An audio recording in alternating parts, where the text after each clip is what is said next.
Egyptian archaeologists made an extraordinary discovery near Cairo just recently. Drumroll please. The most ancient and most complete mummy yet discovered in the country. Yes, they were keeping it under wraps. The 4,300-year-old mummy was found in a group of tombs close to the step pyramid of Djoser, dating back to the Egyptian Old Kingdom. It was covered in layers of gold. The team also found several other tombs, including one belonging to an ancient Egyptian official and another belonging to a secret keeper who had the power to perform special ceremonies. Another interesting tomb was that of a writer, which featured the largest statues ever found in the area. This vast burial site is also home to more than a dozen pyramids and resting grounds. Probably one of the most famous mummies in the world is that of Hatshepsut. She ruled Egypt like a boss for around 20 years, building all sorts of impressive buildings and creating new trade routes.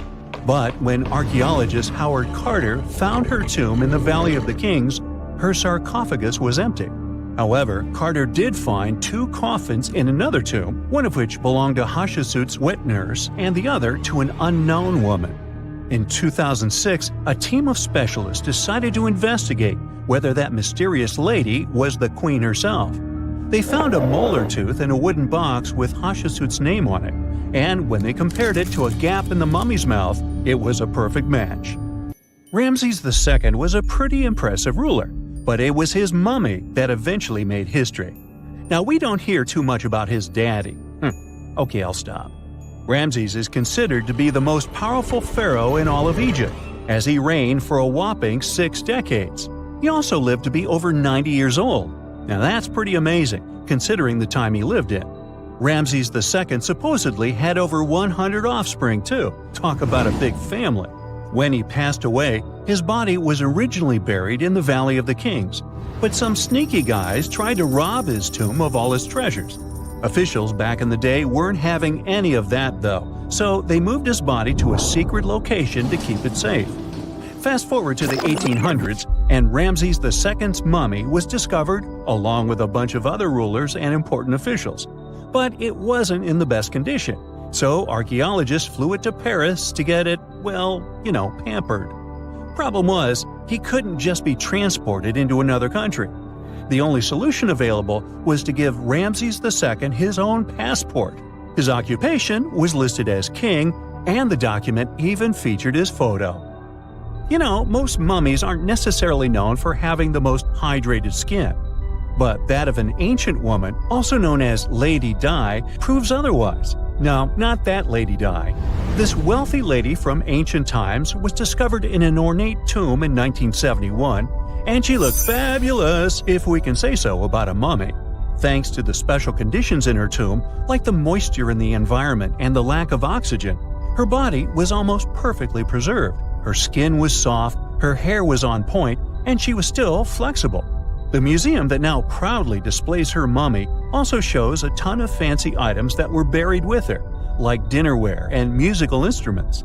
Archaeologists investigated the mummy further and discovered that she passed away from a heart attack at around 50 years old. Even though it hasn't been around for over 2,000 years, Lady Dai is still making history. The mummy of Ötzi the Iceman was discovered in the Alps in 1991. Austrian authorities initially thought he was a modern mountaineer because he was so well preserved. Turns out, he was actually from the Copper Age. He was found in a mountain pass over 10,000 feet above sea level. Through studying his mummy, we've learned so much about life in Copper Age Europe. For example, we know that he was a native of Central Europe and enjoyed eating meat.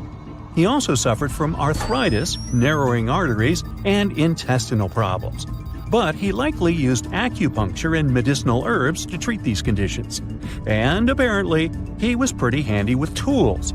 He sharpened them just days before his untimely demise. Who knows if he was expecting trouble or just getting ready for some routine work. Now, King Tut and his story is most likely the one that made all mummies famous. This pharaoh passed away at the young age of 19, more than 3,000 years ago. But his mummy is still one of the most well-known in the world. When his tomb was opened in 1922, people went wild because it was still intact, unlike many other royal tombs. It had some seriously blinged-out coffins, including one made of solid gold. Not only did Tut's tomb give us a glimpse into ancient Egyptian history, but his mummy also taught us a lot about the time he lived in.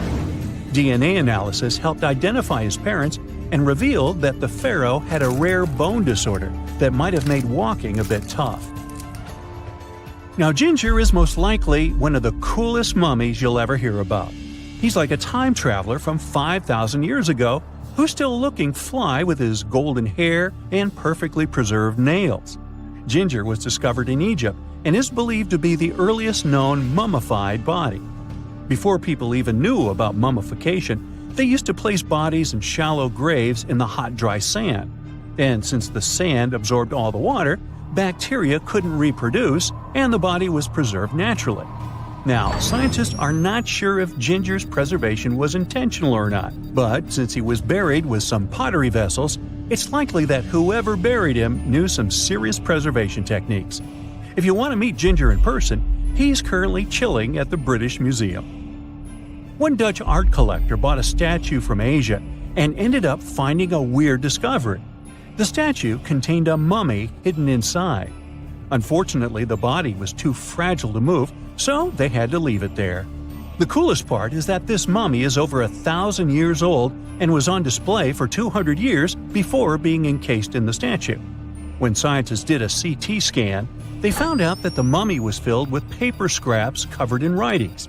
Experts think he might have done this thing called self-mummification, which is a pretty intense process involving a special diet and tea that makes your body less prone to bacteria.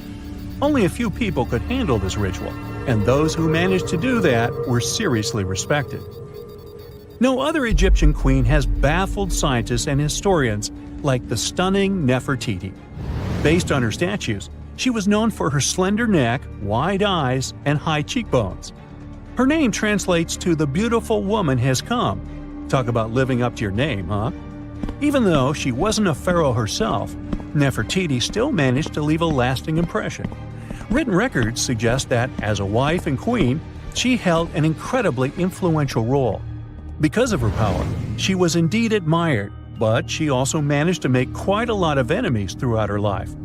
She was also related to King Tut, but not biologically. Rather, she was his stepmother. So far, locals have yet to identify her mummy, but that may soon change. A local Egyptologist who has been busy excavating tombs in the Valley of the Kings has found two mummies that he believes could be Nefertiti and her daughter. According to specialists, we may soon finally get a definitive answer about the identity of these two mummies. And if one of them does turn out to be Nefertiti, we could be in for a real treat. DNA analysis and CT scans of the mummy could give us the most complete and accurate image of the queen that we've ever seen. It's crazy to think that we've only scratched the surface of what lies beneath modern-day Egypt. Nefertiti ruled during a time of great power and prosperity in Egypt, but unfortunately passed away in a period of social turmoil, leading to her gravesite being lost. Now, where's my mummy? Let's face it, most ancient tombs have been looted at least once. No matter how scary the rumors could have been, most mummies were open too. But one. This is the Bashiri mummy, and it puzzles everyone so much that nobody dares to see what's inside. Meet Howard, but you must know him already if you're into Egyptian history.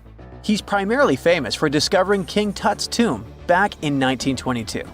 But few people know that before this revolutionary discovery, he had probably found another mummy.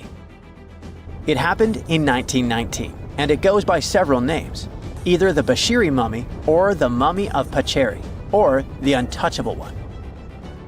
Some reports say that Howard stumbled upon the Bashiri mummy in Luxor's Valley of the Kings, just where he would later find Tut's tomb. Despite this find, not much is known about this particular mummy. The reason why it's still unharmed in any way is not because of some superstitions, but because nobody is sure that they can undo what they do if something goes wrong. The mummy is so intricately wrapped that researchers never unfurled it for fear of irreversible damage.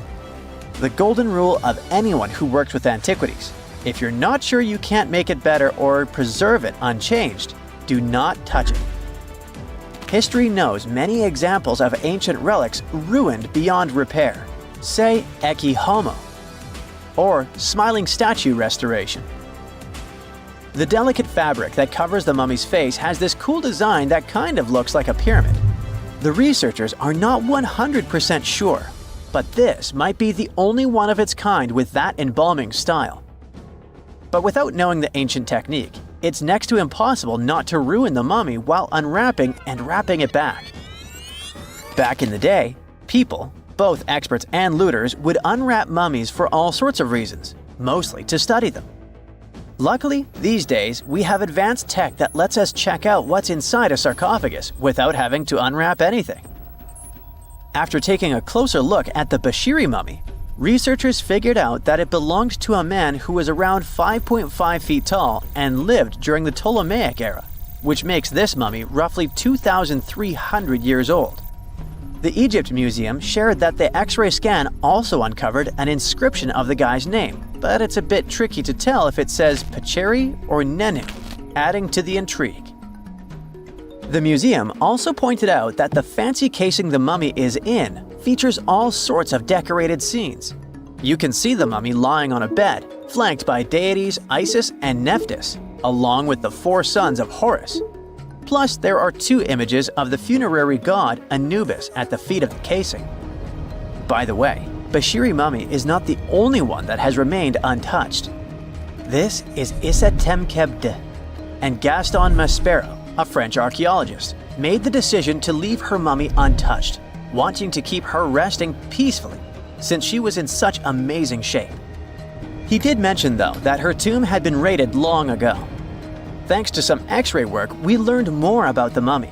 The scans revealed a few artifacts still wrapped up with the wife of a high priest, including amulets around her neck, right arm, and forehead. The X-rays also showed she had some dental issues and arthritis in her knees. While she passed away as an older woman, it's tough to pinpoint her exact age. However, various sources from her son's reign indicate that she was held in high regard in the kingdom. Isetemkheb served as the sister wife of Penejam II. You got me right, they were related by blood and were siblings, but back then it was pretty common to get married this way to preserve the purity of the bloodline. Say that to Habsburg, duh. Their chase for purity only led to inbreeding and the notorious Habsburg's jaw. Right, I guess we should not judge ancient Egyptian rules and morals, but what we can say for sure is that both Bashiri and Isetemkheb were incredibly lucky to stay untouched. The odds were not in King Tut's favor, though. The researchers' work hit him hard. The tomb itself was discovered in 1922, but it wasn't until 1925 that the nested coffins were opened during an excavation. The outer coffin, held together with silver pins, opened up to show another coffin shaped like a mummy, decorated with colorful glass and flower garlands.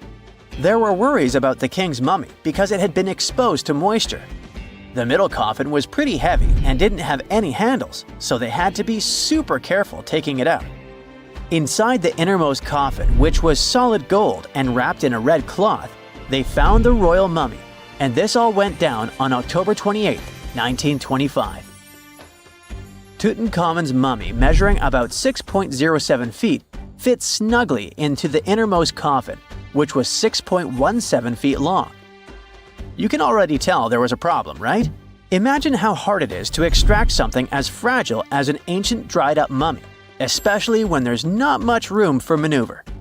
Plus, the mummy looked sus. It was pitch black. Howard Carter, the lead archaeologist of the expedition, estimated that around 2 buckets worth of oils had been poured over the mummy. But care had been taken to avoid the mask and feet. It was made to preserve him better. The body was positioned at a slight angle in the coffin, and there was a noticeable difference in the amount of dark oils on the right and left sides, indicating that the coffin might have tilted while being lowered into the sarcophagus. This oil created moisture inside the coffins, and over time, it reacted chemically, which Carter described as a sort of slow, spontaneous combustion, leading to the carbonization of the linen wrappings. Unfortunately, the combination of heat and moisture took a toll on the mummy's trappings as well. The crook and flail fell apart, the resin scarab cracked, and the threads holding the hands and mummy's bands started to decay, making everything quite fragile. Plus, the oils hardened over the years, effectively gluing the mummy and mask to the coffin's bottom. To try and separate the mummy from the inner and middle coffins, they were placed in the sun for several hours, reaching temperatures of 149 degrees Fahrenheit. Despite this effort, the mummy remained stuck, so the initial examination had to be done right where it was.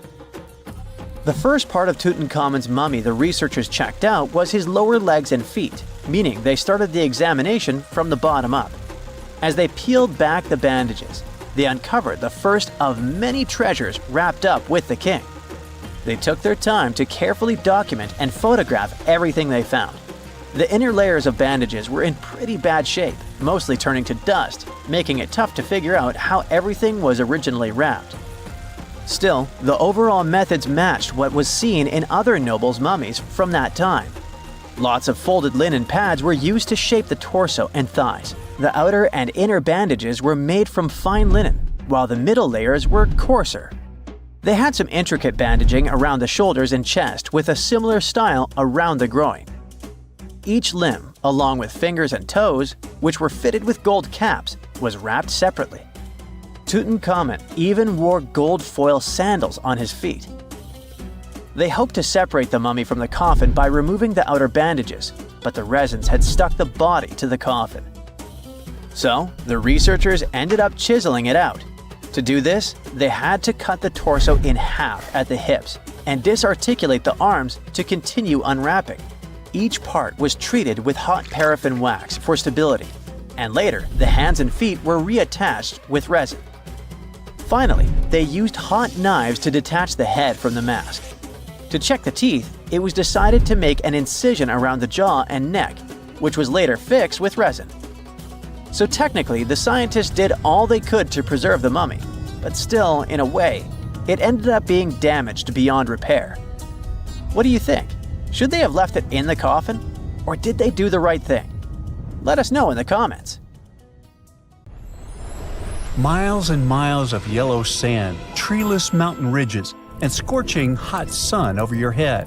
And suddenly, something you never expect to come across in a barren desert. A small group of overexcited people. They're as happy as you would be if you'd won a lottery. They've just found an ancient tomb, once flooded with its walls in bad shape. But the stuff they discovered inside proves that this is the burial site of one of Egypt's most mysterious pharaohs. Historians have been hunting for his tomb for years, but no one expected it to hide ancient treasures. Fast forward. After careful examination of the site, Egyptian officials have announced the discovery of the tomb of King Thutmose II. It's the last missing tomb from Egypt's 18th dynasty. And this is also the first royal tomb found since King Tutankhamun's was discovered in 1922, in more than 100 years. A team of Egyptian and British archaeologists found the tomb in the Theban Mountains area, west of Luxor, near the famous Valley of the Kings. Before this, the site was only known as Tomb C4, but during their excavation, the team found clear evidence proving it belonged to King Thutmose II. Archaeologists actually found the entrance and main tunnel leading to the tomb in 2022. But at first, they thought it belonged to a queen because it was near the graves of Thutmose III's wives. It was also close to Queen Hatshepsut's tomb. Originally, it was prepared for her when she was just a royal wife. But everything changed when she became pharaoh. But we'll talk about this twist of fate a little later. But soon they realized that their discovery was much more significant. They found alabaster jars with Thutmose II's name and the words "deceased king" written on them. That's when they realized that the tomb was actually his final resting place. Sadly, Thutmose II's tomb has seen better days. According to the head of Egypt's antiquities sector and the leader of the Egyptian excavation team, the tomb suffered major damage from ancient floods not long after the pharaoh's death. Water swept through the burial chamber, likely destroying or displacing many of the original artifacts. Much of what had been once inside the tomb was moved elsewhere in an attempt to salvage it. The researchers found out that the tomb had a basic design, with an entrance, a sloping main corridor, and a burial chamber. The corridor was coated in white plaster and rose about 4.5 feet above the floor of the burial chamber. A large staircase and a very large descending corridor of the tomb indicated its grandeur. It took the team a long time to navigate through, though, as the tomb was blocked by flood debris and collapsed ceilings. Only after crawling through a 32-foot passageway with a small 16-inch gap at the top, the worst nightmare for those of us with claustrophobia, were they able to reach the burial chamber.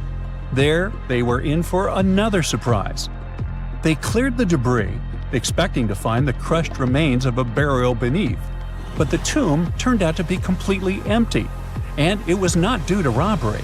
It had been deliberately emptied. The researchers soon realized that the tomb had been flooded since it had been built underneath a waterfall. It happened just a few years after the king's burial, so the contents of the tomb were moved to another location. That's why there was a second corridor in the tomb. It was most likely made to help remove King Thutmose II's body from his flooded tomb. Despite the damage, the excavation team made some really exciting discoveries.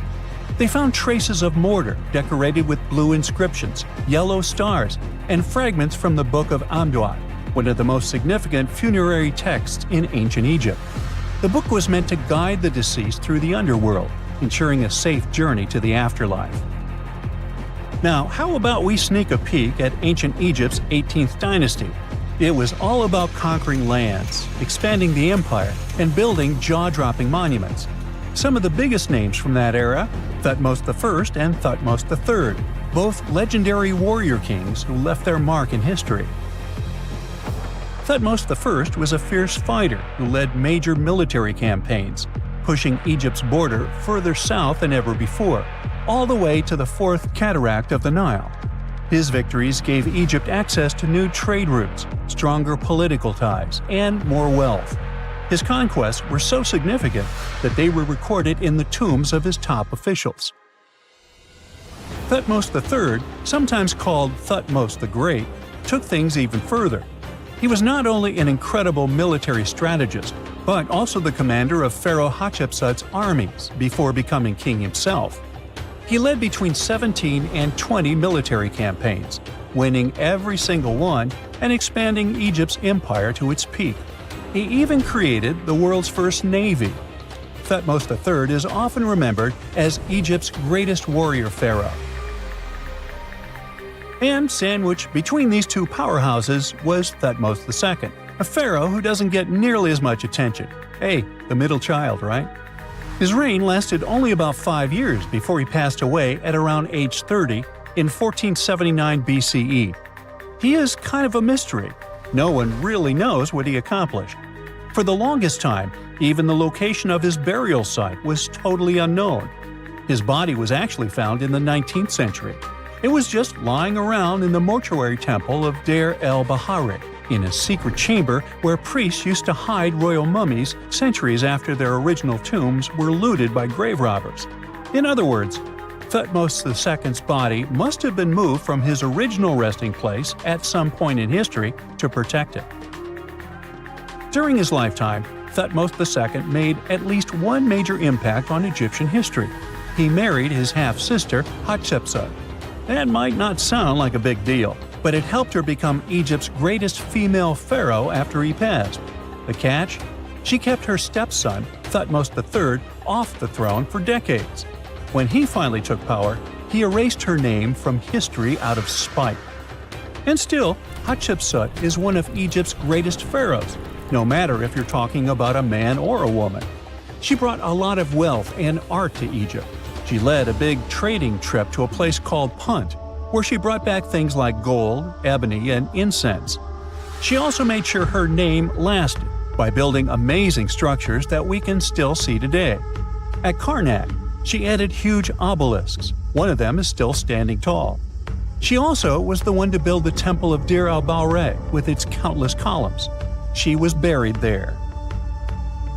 Interestingly, Hatshepsut was often shown in art as a man, with muscles and a beard, like how pharaohs were usually depicted. but she made sure there was always something in the artwork that reminded people she was a woman, like calling herself Daughter of Re or His Majesty herself. When she passed away in 1458 BCE, Egypt wouldn't have a female ruler as powerful as her until Cleopatra, about 1400 years later.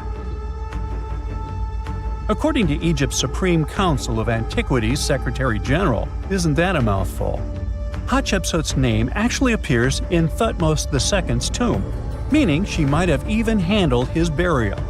As for their final resting places, well, Hatshepsut was buried in the Valley of the Kings, and Thutmose II's mummy is now in the National Museum of Egyptian Civilization, alongside other ancient Egyptian rulers. It gives visitors a rare chance to see the remains of a nearly forgotten pharaoh. Now, experts consider the discovery of his tomb to be one of the most significant in recent years. The artifacts found there add important details to our understanding of the history of the region and Thutmose II's rule. And even though the tomb's design is fairly simple and follows the same architectural style preferred by later Egyptian rulers, its historical importance is undeniable. In any case, the mission isn't over yet.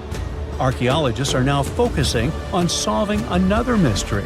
Where did the rest of the tomb's contents end up? The team is determined to continue their search.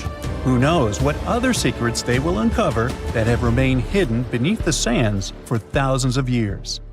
We all know some iconic symbols. The Statue of Liberty screams USA. The Eiffel Tower represents Paris. And this mask? Undoubtedly, it's Tutankhamun's, right? Sometimes it feels like historians have squeezed every last drop out of the King Tut story. But guess what? The most obvious details often slip right under our noses. Like the fact that this famous mask didn't actually belong to him, nor was it ever meant for him. Stick with me for the details. Can we get a close-up of that mask? Thanks. See those holes? Yep, they're for earrings. And no, it's not that they had anything against jewelry. But back in ancient Egypt, earrings were typically worn by high-status women or kids. Now, if you know your history, you might say, but Tut was a boy king, wasn't he? You're spot on. He began his reign at just 9 years old. Sadly, that didn't last long as he passed away at a very young age. So when he was 9, he might have worn earrings, but he probably took them off when he hit that no earrings age. Sounds reasonable, right? Actually, not quite. That would have been pretty strange since nobody expected him to pass away young. Certainly not at 9. So no one was preparing a kid's mask for a burial. It's this untimely demise that suggests that the mask used was simply the best option available when Tut passed away. There are more clues pointing to the idea that the mask was found in a hurry. Let's think about this. Even though Tut was mummified and his body could wait a bit, his loved ones wanted him to reach the afterlife ASAP. Some experts even believe the paint in the tomb was still wet when it was sealed. But look at his mask. It's a masterpiece. There's no way it was made in a rush. It's way more elaborate than other simpler cartonnage pieces. The renowned mask of King Tut stands 21 inches tall, adorned with precious stones, and features a golden beard that weighs 5.5 pounds, making the entire mask 22.5 pounds. Okay, I'm a bit confused here. So it seems like it was probably a kid's mask, but it had a beard?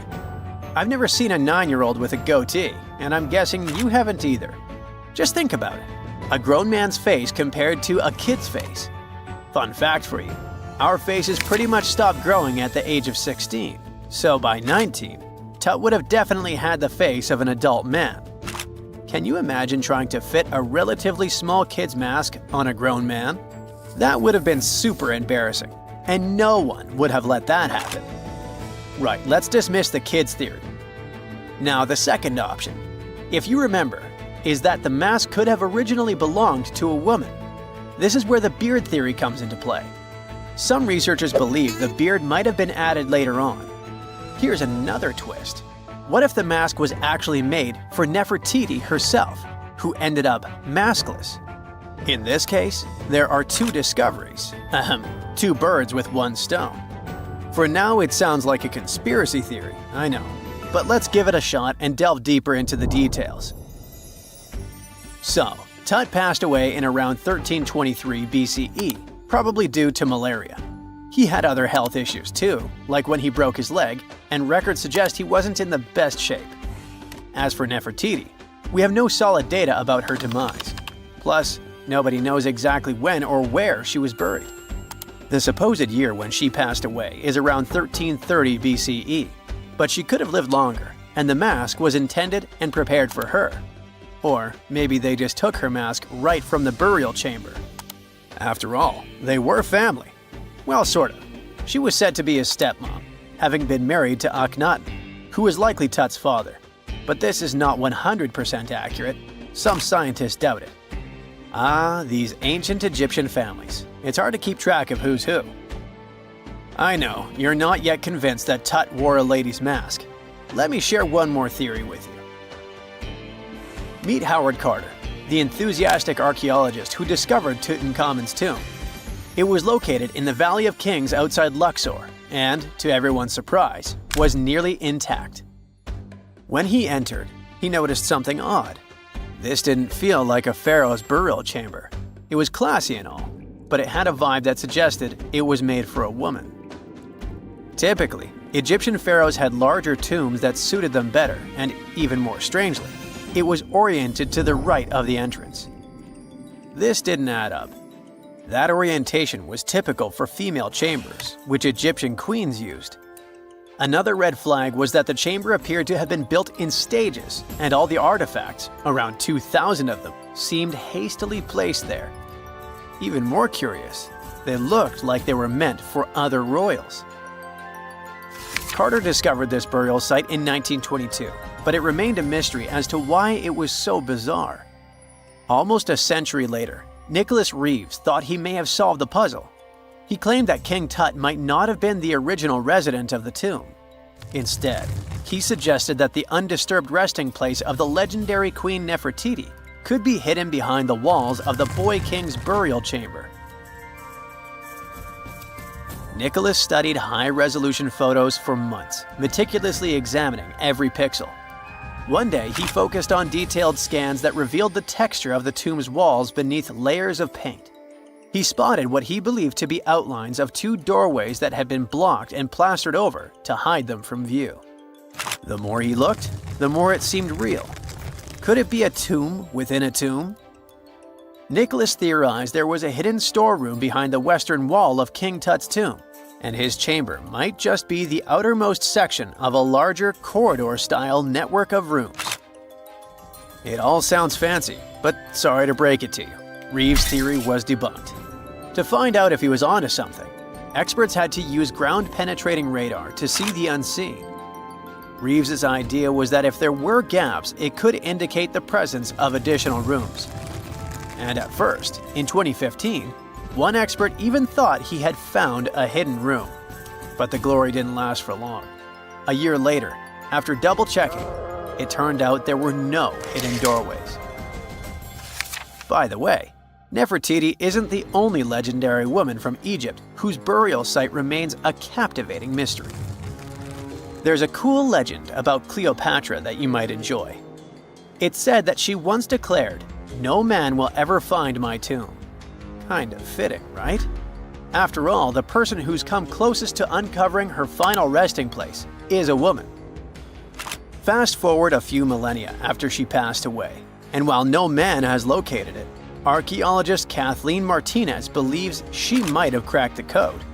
She's been on the quest for Cleopatra VII's tomb for nearly 20 years, and recently discovered a bust that she thinks represents the famous queen. However, not everyone is on board with her claim. Some experts argue that the bust doesn't resemble Cleopatra at all.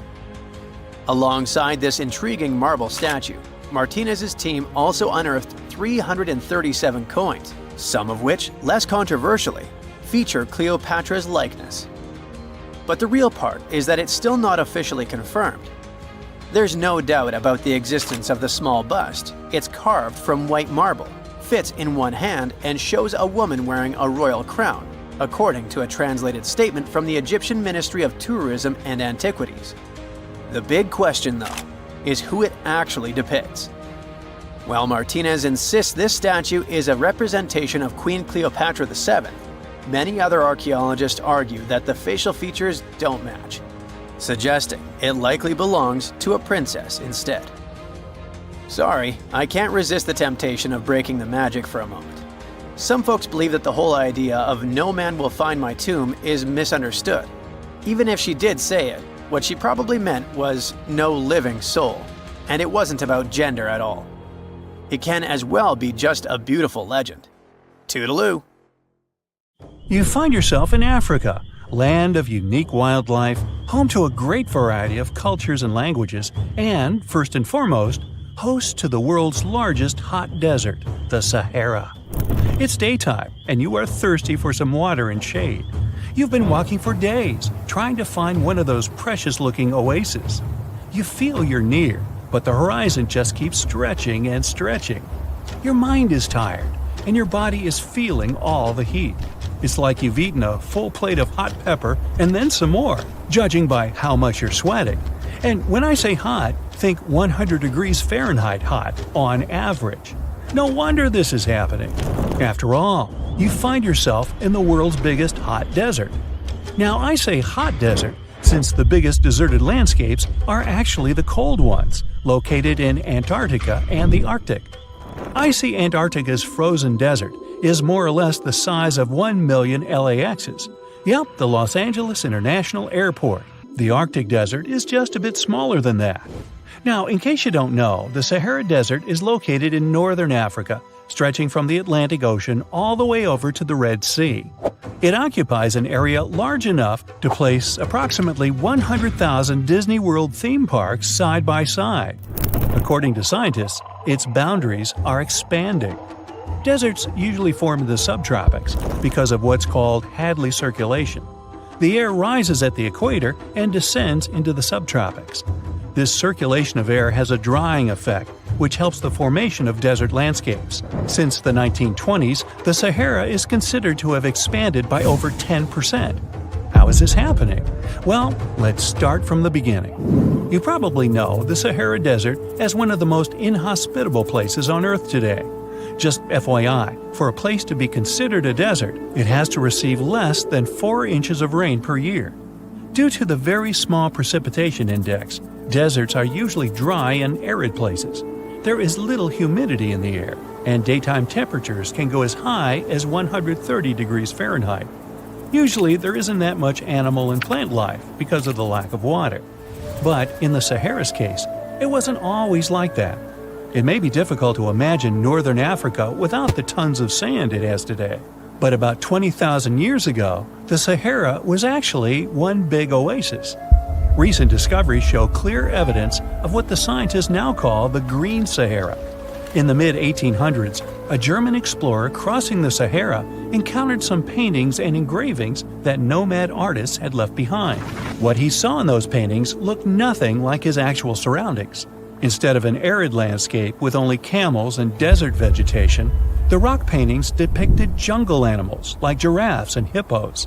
There were even images of livestock and grazing animals such as cattle and sheep, something that seems impossible for modern-day Sahara. Artists usually draw what they see around them, so this finding really intrigued the German explorer. The drawings were so detailed that the artists must have had close contact with those animals. You can find this rock art spread out in the northern part of the African continent, from western Sahara to Saudi Arabia. Geologists soon took a keen interest in this and found the first clues to what this could mean. They have been able to confirm that, in fact, northern Africa was once much wetter. They found evidence from nearby deep-sea sediment off the coast of Mauritania. Sampled cores of underwater sand and mud, known as Saharan dust flux, show geologists that, indeed, a green Sahara was possible. The more dust is blowing off of the desert and into the bottom of the ocean, the drier the climate in the region. The sediment cores show that there was much less dust, only half as much, coming off northern Africa during the humid period. This period has to do with Earth's natural cycles. Normally, the Earth rotates at a tilt of 23.5 degrees. But this angle is not consistent and changes over time. Earth's tilt is responsible for the amount of sunlight each hemisphere receives. It affects several ecosystem functions on the planet. During the time of the Green Sahara, the Earth received between 4 and 8% more sunlight than it does today. So when the Earth tilted about 20,000 years ago, the northern hemisphere received more direct sunlight, which affected humidity levels in the region. As the northern hemisphere got warmer, this affected monsoon activity, more specifically the West African monsoon. Monsoons are wind systems that affect a region's rainfall index and humidity levels. As a part of the globe gets warmer, it allows for more air to rise. It combines with the wind to draw moisture up into the atmosphere. Little by little, northern Africa also became wetter. The increased moisture made the Sahara so wet that there were actual bodies of water in the region. As vegetation grew, the plants held onto moisture better than bare sand could. There is evidence of natural basins throughout the Sahara and lakes so big they would fit all of the U.S.'s Great Lakes inside of them. Archaeologists uncovered evidence of vibrant societies in what are now arid areas. It looks like ancient cultures were able to take full advantage of the African humid period. According to researchers, the human population peaked across the Sahara about 9,000 years ago. There are traces of fireplaces, hunting tools, fishhooks, and even mounds of fish bones. Records show that there have been over 230 green periods over the span of 8 million years. Solar radiation is always changing due to natural orbital cycles. That's why Earth will most certainly see another green Sahara moment. It might be thousands of years from now, but it will happen. The same way the Sahara turns green, it turns yellow again. Let's put it like that. All it takes is a significant axial tilt and a few years of readjusting. However, another phenomenon is calling the attention of scientists now. Recent studies by the National Science Foundation from the University of Maryland show the Sahara has expanded 10% over the past 90 years. This phenomenon is called desertification, which literally means fertile land turning into desert land. The Sahara Desert is now advancing into the semi-arid region of Sahel. In 1950, this region was home to 31 million people. Today, its population is over 100 million people. This rapid population growth has largely contributed to the Sahara's expansion. Farmers that were once nomads began settling down. Land usage grew more intense, aiding in weakening the soil. The demand for food has caused an overcropping of the land, so even more of it is turning into the desert now. The study also shows that natural climate cycles can affect rainfall in the Sahara and the Sahel. Scientists affirm that all deserts fluctuate, not only the Sahara. A desert's boundary may expand in the dry winter and contract during the wetter summer. South of the Sahara lies the Chad Basin. It is a natural body of water that now serves as an indicator of the Sahara's expansion. The Chad Basin is located in the region where the Sahara is advancing southward. An atmospheric and ocean expert from the University of Maryland explains that rainfall has reduced greatly in the entire region. Due to reduced rainfalls, there is less water across the entire basin, and even Chad Lake is drying out. Just like the Sahara, the Atacama Desert in Chile, deemed the world's driest, is also expanding. It is located north of the city of Santiago, and its southern border is expanding toward the Chilean capital. Because the climate is getting drier and drier here, the city of Santiago risks turning into an arid or semi-arid region itself. The once fertile valleys of local rivers that lived on agriculture and livestock for many generations are losing their revenues as Chilean land is turning into a desert. Since 2010, Santiago has received only a third of its annual rainfall. Outside of the city, farmers are digging holes in search of blue gold, or simply put, water. The situation here is very similar to that of Sahel. So tell me this. Were you as surprised as I was to find out what has been happening in the Sahara region? Feel free to share in the comments below. The ancient city of Taposiris Magna is hidden on the northern coast of Egypt. These days it has very little of its former glory, but what lies beneath it may hold the secret to uncovering a famous mystery, that of Cleopatra, the most memorable Egyptian queen in history. The recently discovered tunnel is also known as a geometric miracle for its time. Excavations have uncovered a 43-foot-long structure below the ground, which is partially submerged in water. Its shape and construction technique are similar to that of the Eupalinos tunnel, another amazing ancient discovery. This one is located in Greece and was built by excavating simultaneously from 2 points, aiming to have them meet in the middle. The use of math and geometry to make this construction was astonishingly precise for those days, more so since it was built near a mountain. Archaeologists that have been working on the Thutmose Magna site since 2004 believe this tunnel may lead to the lost tomb of Cleopatra. The clues they found so far seem to back up this theory. For starters, the city and its temple were built by one of Cleopatra's ancestors, Ptolemy II. All the architecture seems to indicate it was dedicated to the ancient spirit Osiris and his queen Isis. Throughout her reign, Cleopatra did try to associate herself with Isis, so it may be no surprise she chose this location as her final resting place. Scientists have yet to pinpoint Cleopatra's tomb, but research continues with the help of modern technology. To study this location better, archaeologists have even used a special device called ground-penetrating radar. This tool allows us to analyze what lies beneath the ground without being intrusive. Since this tunnel is so old, research needs to be done very delicately. Seeing pictures of what's underground before you start digging is incredibly useful and has been done here since 2011. Finally discovering Cleopatra's tomb may help us piece together her story, especially what might have happened during the last portion of her life, which is still surrounded by mystery. We still don't know the exact cause of her passing. Some believe she may have let herself be bitten by a poisonous Egyptian cobra. Others have suggested that she was well accustomed to toxic substances, even hiding some in her hairbrush in case she ever needed it. But that's not to say she chose to use it on herself. We do have a lot of other interesting information on Cleopatra that's equally as impressive, like the fact that she had a stylist. Most of the images you've seen depicting this famous queen show her wearing black eyeliner. This look was put together by Airas, a woman known to have been her personal beautician. She traced the long line from her eyes to her temples, a makeup technique still used today to enhance the eyes. Airas was an important figure throughout Cleopatra's life, known also as her confidant and close friend. There are even theories that suggest Airas was there by her side when she passed away. Despite her well-thought-out looks, Cleopatra wasn't as pretty as she's described. Or at least, that's what recent research has pointed out. Sure, if we look at movies and modern imagery, she's depicted as this incredibly beautiful woman with symmetrical and delicate features. However, if we look at coins showcasing her image from back in the day, her looks are rather average. Her image on the coins might have been adjusted, too, to make the queen look stronger in the eyes of her people.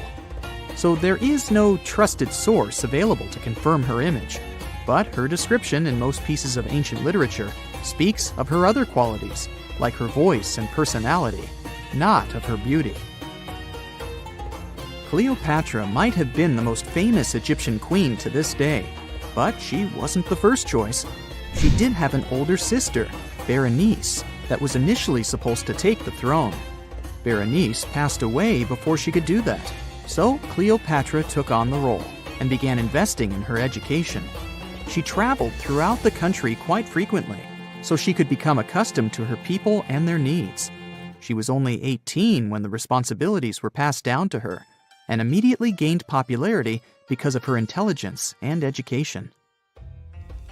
Her taste in literature was quite good too. She was known to be a fan of Homer, the famed Greek philosopher and poet.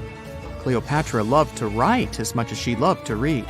There are even claims that she wrote a book on medicine and cosmetics, but we have no evidence to this day that such work ever existed. Part of being a great leader back then meant you had to speak multiple languages.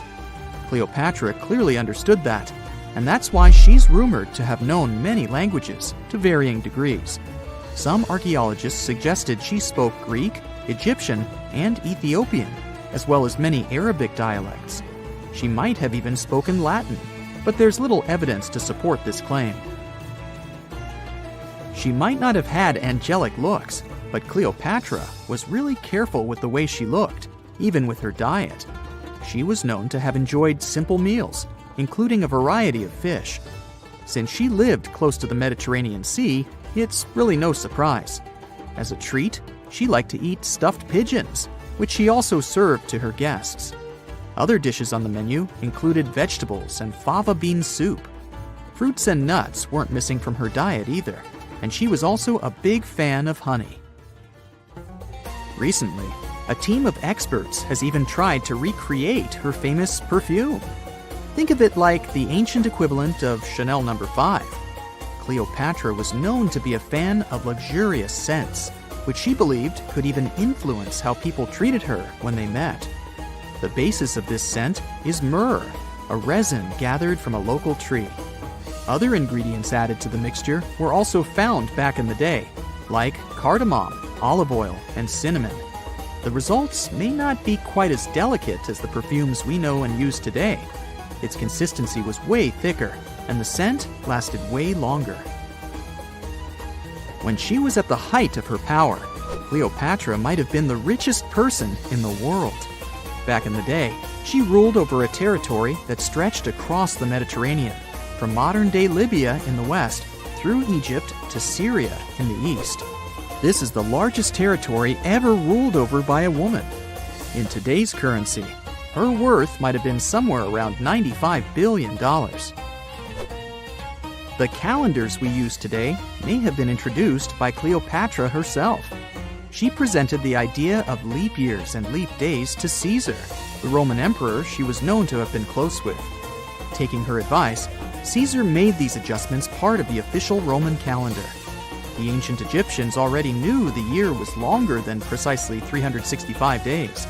They discovered this by studying the brightest star in the sky, called Sirius, and concluded that a year is actually 365 and 1/4 days long. It was Elizabeth Taylor that famously introduced Cleopatra to pop culture when she played her in the 1963 film bearing the same name. Up until that point, it was the most expensive film ever made. It was originally supposed to cost somewhere around $2 million, but ended up costing a mind-boggling $44 million. That's mostly because of script and production issues. To make this iconic movie, producers created 79 sets from scratch, as well as over 26,000 costumes for the cast. Elizabeth Taylor's Cleopatra costumes alone cost somewhere around $200,000. Thankfully for the producers, the movie made headlines and was well received by critics, making it a box office success. A lot of people associate Cleopatra with another famous Egyptian ruler, King Tutankhamun, nicknamed King Tut. Surprisingly, apart from both of them being Egyptian pharaohs, they have nothing else in common. For starters, King Tut lived around 1,300 years before Cleopatra did, and there is also no connection regarding their ancestry. Cleopatra had Macedonian Greek roots, while King Tut was a native Egyptian. No man shall ever find my tomb. That's what, according to rumors, Cleopatra once said. Rumor has it really wasn't about the gender. She wanted no living soul to disturb her, and I think she meant that no human would ever discover the location of her grave. But, surprisingly, it was indeed a woman who was closer than anyone before to finally discovering the Queen's resting place. Meet Kathleen Martinez Berry, a criminal lawyer turned archaeologist. She got so intrigued with Cleopatra's story that she packed her bags and went to Egypt with no official support and even no permission from the authorities. All she had was pure determination to find the Queen's tomb. Now, you could say Kathleen had always been ahead of the game. She skipped grades in school, mastered piano, chess, swimming, and martial arts, and grew up listening to top intellectuals debating in her home. And she even got her law degree at just 19, and archaeology was her side passion. She had never actually been to Egypt, never dug up a single artifact. But her fascination with Cleopatra went all the way back to an argument with her father in 1990. That day, she walked into his library looking for a copy of Antony and Cleopatra by Shakespeare. Her dad, Fausto Martinez, a professor and legal expert, casually called Cleopatra a seductress. Kathleen wasn't having it. She fired back, arguing that history had been totally unfair to Cleopatra. The Romans, she said, wanted to destroy her reputation, and for centuries, people had just believed their version of the story. The debate went on for hours, and in the end, her father admitted maybe he had judged Cleopatra too harshly. That conversation changed everything for Kathleen. From that day on, she read every ancient text she could find, especially Plutarch's account of Cleopatra and Mark Antony. The more she learned, the more convinced she became that Cleopatra wasn't just some queen who fell for the wrong guy. She was a genius, playing a dangerous political game to keep Egypt independent. And the more she read, the more she started thinking, what if everyone had been looking for Cleopatra's tomb in the wrong place? That thought stuck with her. When she was caring for her second child, she earned a master's in archaeology. Multitasking. That reignited an obsession that would take over her life, uncovering the truth about Cleopatra. Even though most experts believe that Cleopatra's tomb, along with the final resting place of 13 other Ptolemaic rulers, lies somewhere beneath modern-day Alexandria, Dr. Martinez has a different idea. She believes Cleopatra was buried at Taposiris Magna, an ancient temple dedicated to Osiris, the Egyptian deity of the afterlife. But she still needed an ancient foundation plate. These plates, about the size of a smartphone, were placed beneath important temple structures and often contained inscriptions explaining when and why the temple was built. If she could find a plate that confirmed the temple was dedicated to Isis, Cleopatra's patron deity, she'd have solid proof that this was the right place to look.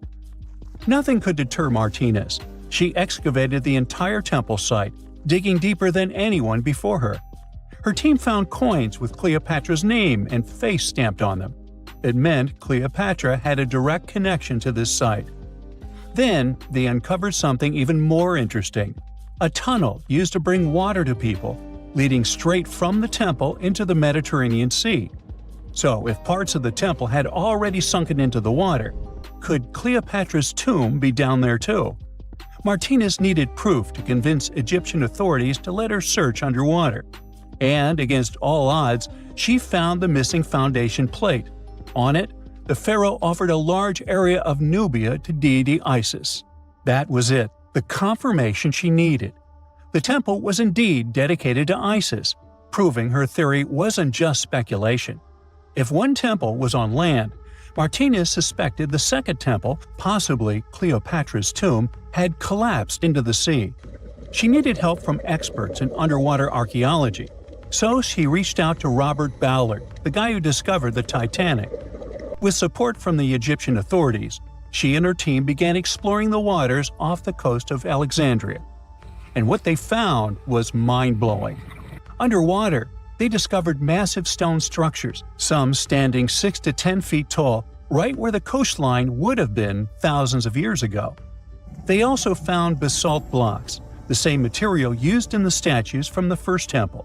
That meant one thing: those weren't just random rocks. They were the remains of a lost city, buried beneath the sea for centuries.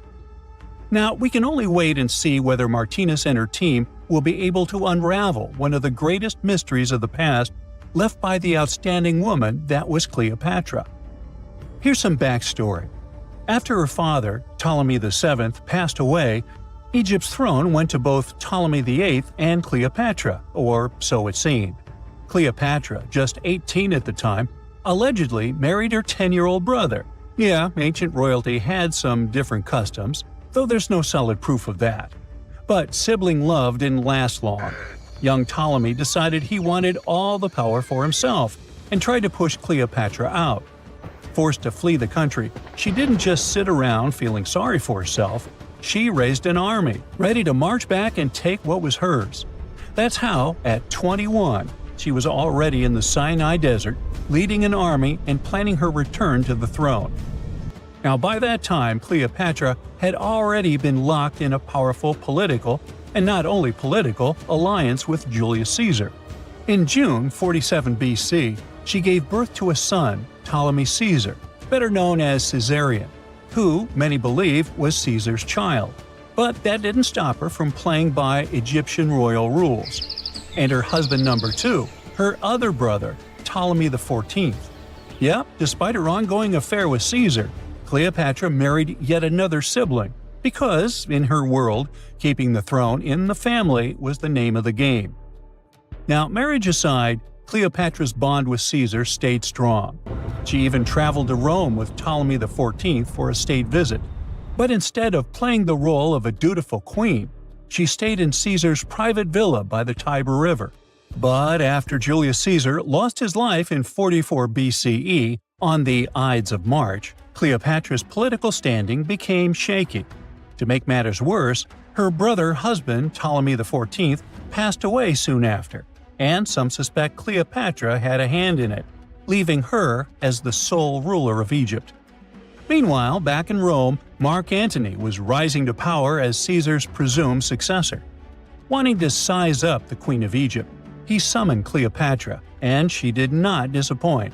Sailing into town on a lavish barge dressed as a deity, Cleopatra made quite an entrance. Antony was instantly mesmerized, so much so that he left his third wife back in Rome and followed Cleopatra to Alexandria, where their relationship turned into a full-blown royal affair. The two had 3 children together. Together, they waged war against Caesar's adopted son, Octavian, in a battle for control of the Roman Empire. The last time the queen was seen, she was in her mausoleum, dressed in full royal splendor, diadem on her head, lying on what Plutarch called a golden couch. When Antony and Cleopatra lost at Actium, Octavian's forces marched into Alexandria.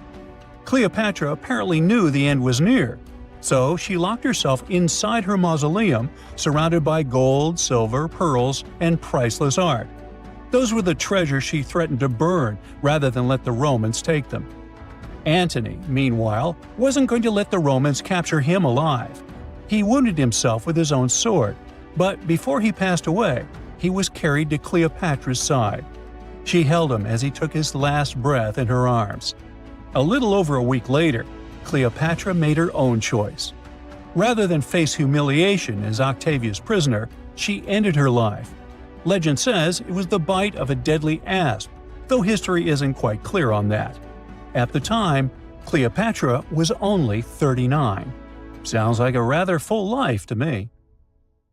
A gruesome discovery took place in Egypt some years ago. You want to hear about it? 16 human hands, carefully buried in 4 eerie pits. They didn't look too much like human hands at first, since they were abnormally large, but they were. Weirdly, there were only right hands, no left hands were in sight. It turned out that it points to the practice of an ancient dark ritual. Old Egyptian art and tales talked of a ceremony where warriors would present the right hand of their adversaries as proof of victory and ask for gold in return. Egyptians believed in the afterlife, so cutting off someone's hand meant you cut off their power eternally. Guaranteeing this type of defeat was interesting to the winning party. Here, the fight was between Egyptians versus Hyksos, who lived in what was once known as Canaan.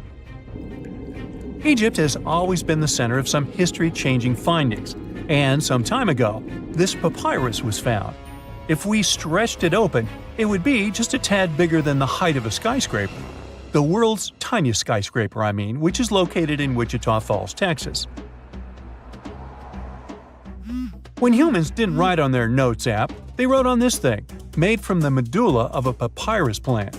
Around 2,000 years ago, ancient Egyptians wrote something reminiscent of a book where they describe most of their funerary traditions and their visions of the afterlife. It's considered one of the most important texts from ancient Egypt and is still sold in bookstores to this day. This ancient manuscript was unearthed from a chamber located just south of the Pyramid of Djoser, located in Saqqara. Oh yes, Djoser is the oldest pyramid in Egypt and not the Giza pyramids like most people think. So recently, the site of Saqqara buzzed with excited archaeologists who probably found one of Egypt's oldest complete mummies. They believe that this beautiful and well-preserved mummy was that of a wealthy man. He was discovered in a deep shaft, covered in layers of gold leaves. There are many symbols that show he was an important and wealthy man, like the band he wore on his head, the bracelet on his chest, and the fact that he was embalmed with a tunic, which was reserved for Egypt's finest. The most exciting part of the entire discovery was finding the resting place sealed with mortar, just as the ancient Egyptians had left it 4,300 years ago. Now this may sound weird, but back in 2008, archaeologists discovered a missing pyramid. Now it went missing because it deteriorated over the span of 4,000 years. Today, you can only see its base. It was a pretty important site back in ancient times. It is said that around the area of the pyramid, the ancients hosted a special type of ceremony where high priests would carry mummified remains of sacred bulls. Now here's a fun fact. Ancient Egyptians believed that Apis bulls were earthly incarnations of the city deity of Memphis and was connected to rites of fertility. It wasn't just any Apis bull, though. They needed to be all black, with a single white mark between its horns and a bunch of very specific characteristics. They were selected by the local priests and honored until they passed away. After that, they were mummified and buried in underground galleries. Meanwhile, this missing pyramid sort of disappeared around the 1800s. It was a German archaeologist who first found it in the village of Sahara. He called it the Headless Pyramid when he first found it. But then, years after the official discovery, the desert sand came along and covered the whole thing. There were some excavations between the 19th and 20th centuries, but they weren't too systematic. That's why scientists were so thrilled when they dug an entire pyramid's base after removing the 25-foot mound of sand that was covering it. Oh, and it turns out American archaeologists are excavating a cemetery in Egypt that could contain over 1 million mummified bodies. So far, archaeologists have dug around 1,700 mummies. One of the main differences from other classic Egyptian mummies is that these people weren't kings and pharaohs. They were commoners that most likely lived about 1,500 years ago, when Egypt was controlled by the Roman and Byzantine empires. The name of the cemetery is cool, though, the Way of the Water Buffalo, just in case you want to check it out on your next trip. Other than bulls and buffaloes, ancient Egyptians also liked baboons. Are you seeing a pattern here? In the beginning of the 20th century, archaeologists discovered a site filled with mummified baboons in a place called, guess what? The Valley of Monkeys. An animal wouldn't have been mummified if it wasn't considered important. Certain animals were more important than others, since they were linked to specific deities. Jackals were connected to Anubis, the ancient god of the afterlife, and cats were likened to the female deity Bastet. Baboons were a pretty big deal, since they were believed to be connected to Thoth, the deity of wisdom and advisor to Ra, one of Egypt's supreme deities. The archaeologists who studied these animals weren't too happy. They think these baboons were kept inside and were deprived of sunlight for most of their lives. They had extreme vitamin D deficiencies and they were poorly fed. Maybe Thoth got angry with these baboon keepers. Just a guess. Since there's never a boring day for archaeologists in Egypt, they also found human mummies with golden tongues. Since Egyptians were all about the afterlife, they believed that golden tongues might help a person speak once they pass to the other side. I mean, it's a long shot, but hey, why not? Some of these mummies were placed in wooden coffins with goods, such as necklaces, pottery, golden artifacts in the shape of lotus flowers and scarab beetles, and iPhones. Just kidding. A new temple was also unearthed recently in Egypt. Scientists believe it was dedicated to honor Zeus Cassios. That deity would be a cross between Zeus, the almighty Greek deity of the sky, and Mount Cassios. While digging around the Sinai Peninsula in Egypt, archaeologists spotted 2 pink granite columns poking out of the ground, and bingo. They believe these columns represented the temple's front gate and collapsed during an earthquake many years ago. And speaking of deities, there weren't only super serious deities. Recently, scientists unearthed a golden ring in a city south of Cairo. No, Frodo, it's not magical. It was a normal gold ring, but it had the depiction of the deity of fun, officially named Bes. This deity is often described in sacred texts as a happy chubby dwarf. Today, many tattoos we get are sorta deprived of any sense and are made of aesthetic purposes only. In ancient Egypt, though, women would get tattoos as a token of protection for childbirth. That's what scientists think, at least. Around the Nile region, scientists found some mummies that had well-preserved tattoos, which is a rarity since the skin deteriorates so easily. 2 of these women tattooed their lower backs, and the drawings were simple. They were mostly pictures, including that same chubby dwarf we just talked about, Bess. He also had a side hustle as the protector of women during childbirth.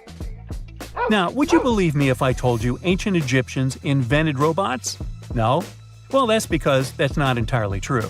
Sure, they were astronomers, mathematicians, and engineers, and somehow they also squeezed an eccentric invention into that package. An automated deity some scientists called Hathor. This wooden statue had been in the Metropolitan Museum of Art for years before someone noticed its secret. With the help of an X-ray machine, specialists discovered a mechanical operating system inside it. The pulley-like axis goes from the statue's shoulder to her left leg. When the system rotates, the statue raises and lowers her hand. Hey, pick me! Pick me! I got my hand up here. We've all heard of the Sahara. Sure you have. It's the largest hot desert on the planet. A sea of sand covering an area larger than the contiguous United States. But have you ever wondered what lies beneath the sand dunes? To answer this question, we must travel deep into the past of our blue planet. Up until some 6,000 years ago, the Sahara was grassland. Humans were around at this time, not me, spreading agriculture around the planet. In the north of Africa, the color green dominated. Plenty of rainfall meant that there were lakes, rivers, pastures, and even forests. A completely different image of the Sahara from the barren landscape of today. But then, the climate started to shift.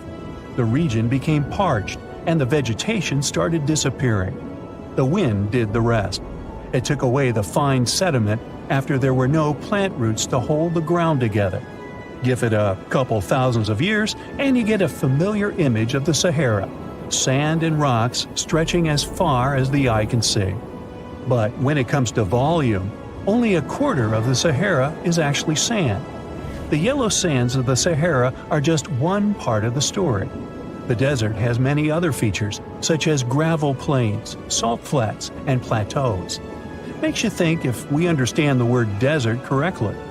For people who study such terrains, geologists, there is only one condition for defining a desert: precipitation. If an area gets little or no rain, then it's considered a desert. The Sahara certainly fits the bill. Its average annual rainfall is just 3 inches. Compare that to the nearly 45 inches a year in New York. When we look at precipitation, this sandy desert is only the 3rd largest in the world. Number 1 and 2 are Antarctica and the Arctic. They are larger than the Sahara by millions of square miles. It sounds odd, but there is more than one type of desert. The first 2 are polar deserts, while the Sahara is a subtropical desert. But the difference in air temperature are staggering. In Antarctica's interior, temperatures plummet to minus 76 degrees Fahrenheit. Compare that to the highest temperature on record in the Sahara of 136 degrees Fahrenheit. But this desert has a cool side. At night, the temperature is roughly the same as the average yearly temperature in Denmark. This hot and cold roller coaster makes it hard to choose the right outfit when venturing into the Sahara. And what about the sand? How deep is it actually? The depth varies between 70 and 140 feet. That's not too deep. If you put the Statue of Liberty in a tall dune, half of it would still stick out of the sand. Its vast amounts in the Sahara were created by aeolian processes. That's Greek for wind. Over time, it blows and shapes the surface of the earth. In dry areas with sparse vegetation, winds erode the ground much faster. That's what happened in North Africa. Under all that sand is the bedrock and cracked clay. If you started digging, you would find the same everywhere on the planet, with one important difference. There is some type of soil covering the bedrock. This is not the case in the Sahara. Because of the arid climate and a lack of vegetation, sand covers the ground below. Over the course of thousands of years, a lot of interesting finds ended up in the desert sand. For example, there are petrified tree trunks. These are essentially preserved prehistoric trees. They date back to the time when the region was lush green. In some places, the trees of this fossilized forest are at least 65 feet tall. The wood is so well preserved that you can still see the texture and knots. There are even fossilized pine cones. In 1992, scientists found glass fragments in eastern Sahara. These canary yellow glass shards were scattered across hundreds of miles. They didn't belong to an ancient civilization, although ancient Egyptians used them to make jewelry. In fact, the breastplate of King Tut had a beautiful scarab beetle centerpiece made from this desert glass.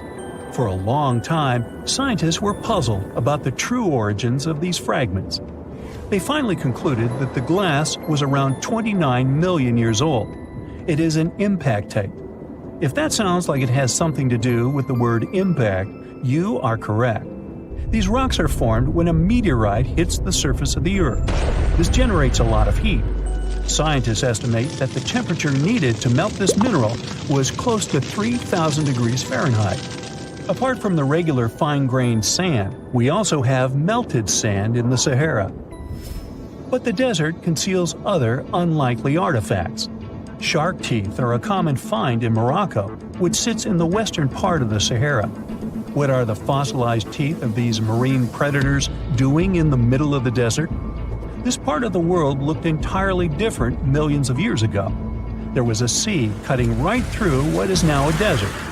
The Trans-Saharan Seaway ran the length of present-day Algeria and Mali. It was around 165 feet deep. That was enough for all sorts of aquatic animals to inhabit it. Large catfish, sea snakes, and of course sharks lived in the area. British archaeologists even unearthed a turtle shell in Mali in the 1980s. For centuries, there was even an entire city hidden under the desert. Timgad was a Roman outpost constructed by the Emperor Trajan around the year 100 in the current era. For various reasons, its residents abandoned it around the year 700. The sands of the Sahara soon engulfed the city. It had remained hidden for nearly 1,000 years.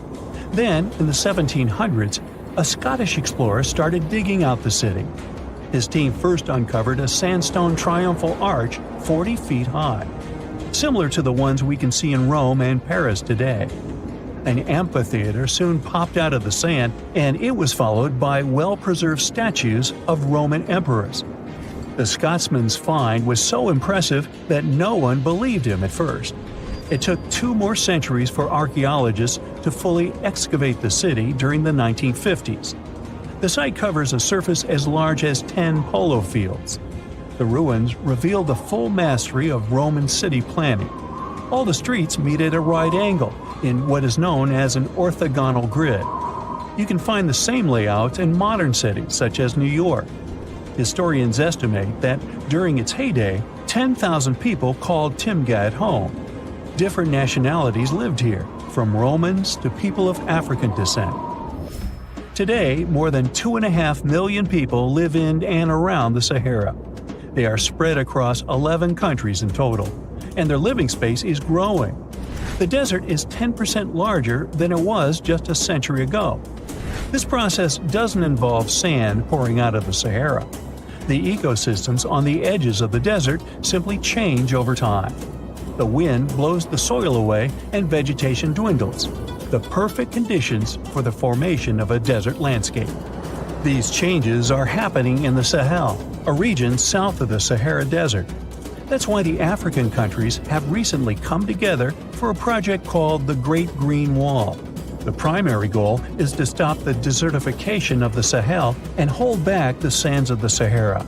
Their plan is ambitious and involves planting a wall of trees from the west to the east of the African continent. The proposed forest is not only going to be long, but wide as well. The Sahara and the Sahel share a historic bond. Since antiquity, camel caravans have been making the journey from Africa's Mediterranean coast in the north to the savannas in the south. The golden age of this trade kicked off in the 9th century. The perilous journey took several months to complete. The route was 2.5 times longer than the length of the Grand Canyon. Explorers still find evidence of these ancient caravans hidden away under the sands of the Sahara. Mirror check. You've got your beige parka on, your chisel is packed, and your overnight plane ride to Saudi Arabia is booked. You know what this means, right? Unfortunately, you weren't cast in the remake of Dune. It just means that you're ready to go explore the world's largest desert areas in the hopes of uncovering prehistoric secrets about our ancestors. Let's get one thing straight. If you ever thought that deserts were empty spaces, think again.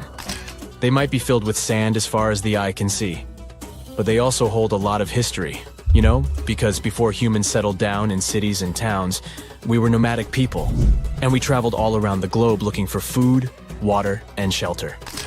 So we had to come up with some interesting stuff to survive. Like this thing that was found in the desert of Saudi Arabia. Do you have any idea what this could have been? Over many years, scientists have discussed the origins and use of huge structures such as these ones. It seems our Neolithic ancestors were way smarter than we gave them credit for. They didn't spend all their hours around the fire carving weapons out of stone. No, they were also practicing their architectural skills. These huge stone structures are called desert kites, because if you look at them from a distance, well, they sort of look like kites. Archaeologists have arrived at the consensus that these kites were used to lure animals in. This way, it would make it easier for our ancestors to guarantee their week's food. But that's not all. Take a look at these monolithic structures right here. They show us that our ancestors probably drew on rocks, the blueprint of what they were going to build on the ground. Just like modern-day architects, desert kites could be miles long, so they drew out a plan before actually building them. The most surprising feature of all is that these kites were built even before things such as Stonehenge. We're talking around 7,000 to 9,000 years ago. Over the last decade, scientists have been able to identify over 6,000 desert kites spread across the Middle East and West and Central Asia. If you don't think this huge, try building something this large without the help of any drones. It looks like a pretty difficult feat to me. And apparently, Saudi Arabia's desert is filled with more amazing things. Scientists have found mysterious stone structures that are older than the pyramids of Giza in Egypt. So of course, you can't wait to go check that out. Can we all agree that carrying around heavy rocks to build a pyramid without the help of modern technology sounds absurd? I mean, how on earth did they do it? Now imagine turning back the clock about 2,000 years into the past and finding humans that built similar gigantic structures in isolated areas. Take a look at these so-called mustadels. They are rectangular structures built from piled-up stones, found over 77,000 square miles. Some archaeologists believe that these monuments were used for ritualistic purposes, maybe processions of some kind, where people would walk from one end of the plateau to the other. I'd be down for that. Now let's move on to another deserted area. We're entering the world-famous Sahara desert landscape. Isn't it beautiful? Here, you're about to unravel an ancient mystery, something that took years for researchers to solve. Fun fact, the Sahara Desert is the world's largest hot desert. It spans over 3 million square miles, which would be like putting 1,000 times the country of Hawaii next to each other. We say it's the largest hot desert because the world's largest desert area is Antarctica. But we all know temperatures over there are freezing, not the typical image of when we think of a desert. Deep into the desert, near the Algerian town of Fougeret et Zoua, something strange was found. For decades, these tiny dots appeared on images of Google Earth, but nobody could explain what they were. Some scientists were sure that these circles are the result of oil activity in the region. Others guessed that these were ancient fogeras or ancient water wells. There are dozens of them, stretching for miles and miles in a straight line. The strange thing is that they are always far away from any town, road, or human activity in general. So what was or is their purpose? If you had to take a guess, what would you say? Remember we talked about how our ancestors had to be creative in order to survive in the desert? Let's try to walk in their shoes for a minute. Imagine you're a nomadic hunter-gatherer living in a desert area. You spend your days basking in the hot sun, trying to count all the grains of sand around you. But you also need to eat and drink water. But how on earth do you get water in a desert? Sure, you can hope to keep running into oasis every week or so, but that seems a bit risky, doesn't it? That's why North African people invented the so-called fogeras. The fogeras are a 2,500-year-old irrigation system. Locals would dig deep wells in elevated areas, wells deep enough to tap into underground water. Then, they would dig parallel shafts at regular distances. This way, The water would flow from the main well down into all the shafts and irrigate entire areas. Travelers could stop by the shafts and quench their thirst. They could also raise livestock and tend to crops. Pretty clever, huh? As much as these holes did look like fogaras, a little bit of research would show you that they're not. You see, these shafts were built in a line, and not in a circular shape like the ones we're looking at now. So maybe it has something to do with the second option? Maybe these desert holes were related to oil activity in the region? Let's have a look at the holes up close and personal. From Google Earth, they don't seem that big, but in real life, they are huge craters. The tip to uncovering what they are is hidden beneath the sand. If you were one of the researchers originally uncovering the truth behind this mystery, you would have found something unique hidden in the sand. Old dynamites and vintage sardine cans. Putting the pieces of the puzzle together, scientists found that these sardine cans were a model from the 1950s and 1960s. It seems that entire teams from that decade would camp out while they surveyed the area for oil. And what about the dynamites? These were used for seismic surveying. This is an old technique, used to identify if there is oil and gas beneath the Earth's surface. Still in North Africa, you find out about another desert mystery worth exploring. Near the city of Tiaret, southwest of Algeria's capital, one runs into 13 peculiar monuments. These structures are also called jedars, and yes, I am aware of how much that may sound like a Star Wars reference. They are pyramid-like in their shapes, and as far as scientists know, they were used as final resting places for the people who lived in the region. Can you guess who these were? Most likely the Berber nomads. And since we're talking about ancient stuff, they were probably built between the 4th and 7th centuries CE.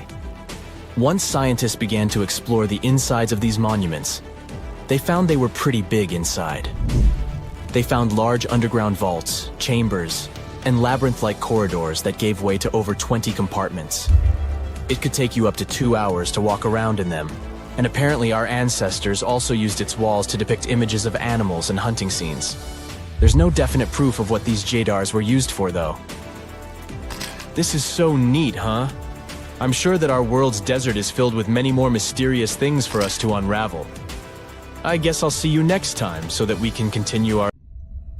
They found the tomb of a royal doctor who lived over 4,000 years ago, a man who held pharaohs' lives in his hands. This man knew secrets that only deities and kings were allowed to hear. And yet, when they opened his tomb in 2024, there was no body, just vivid paintings, untouched by time, and cryptic symbols carved into stone.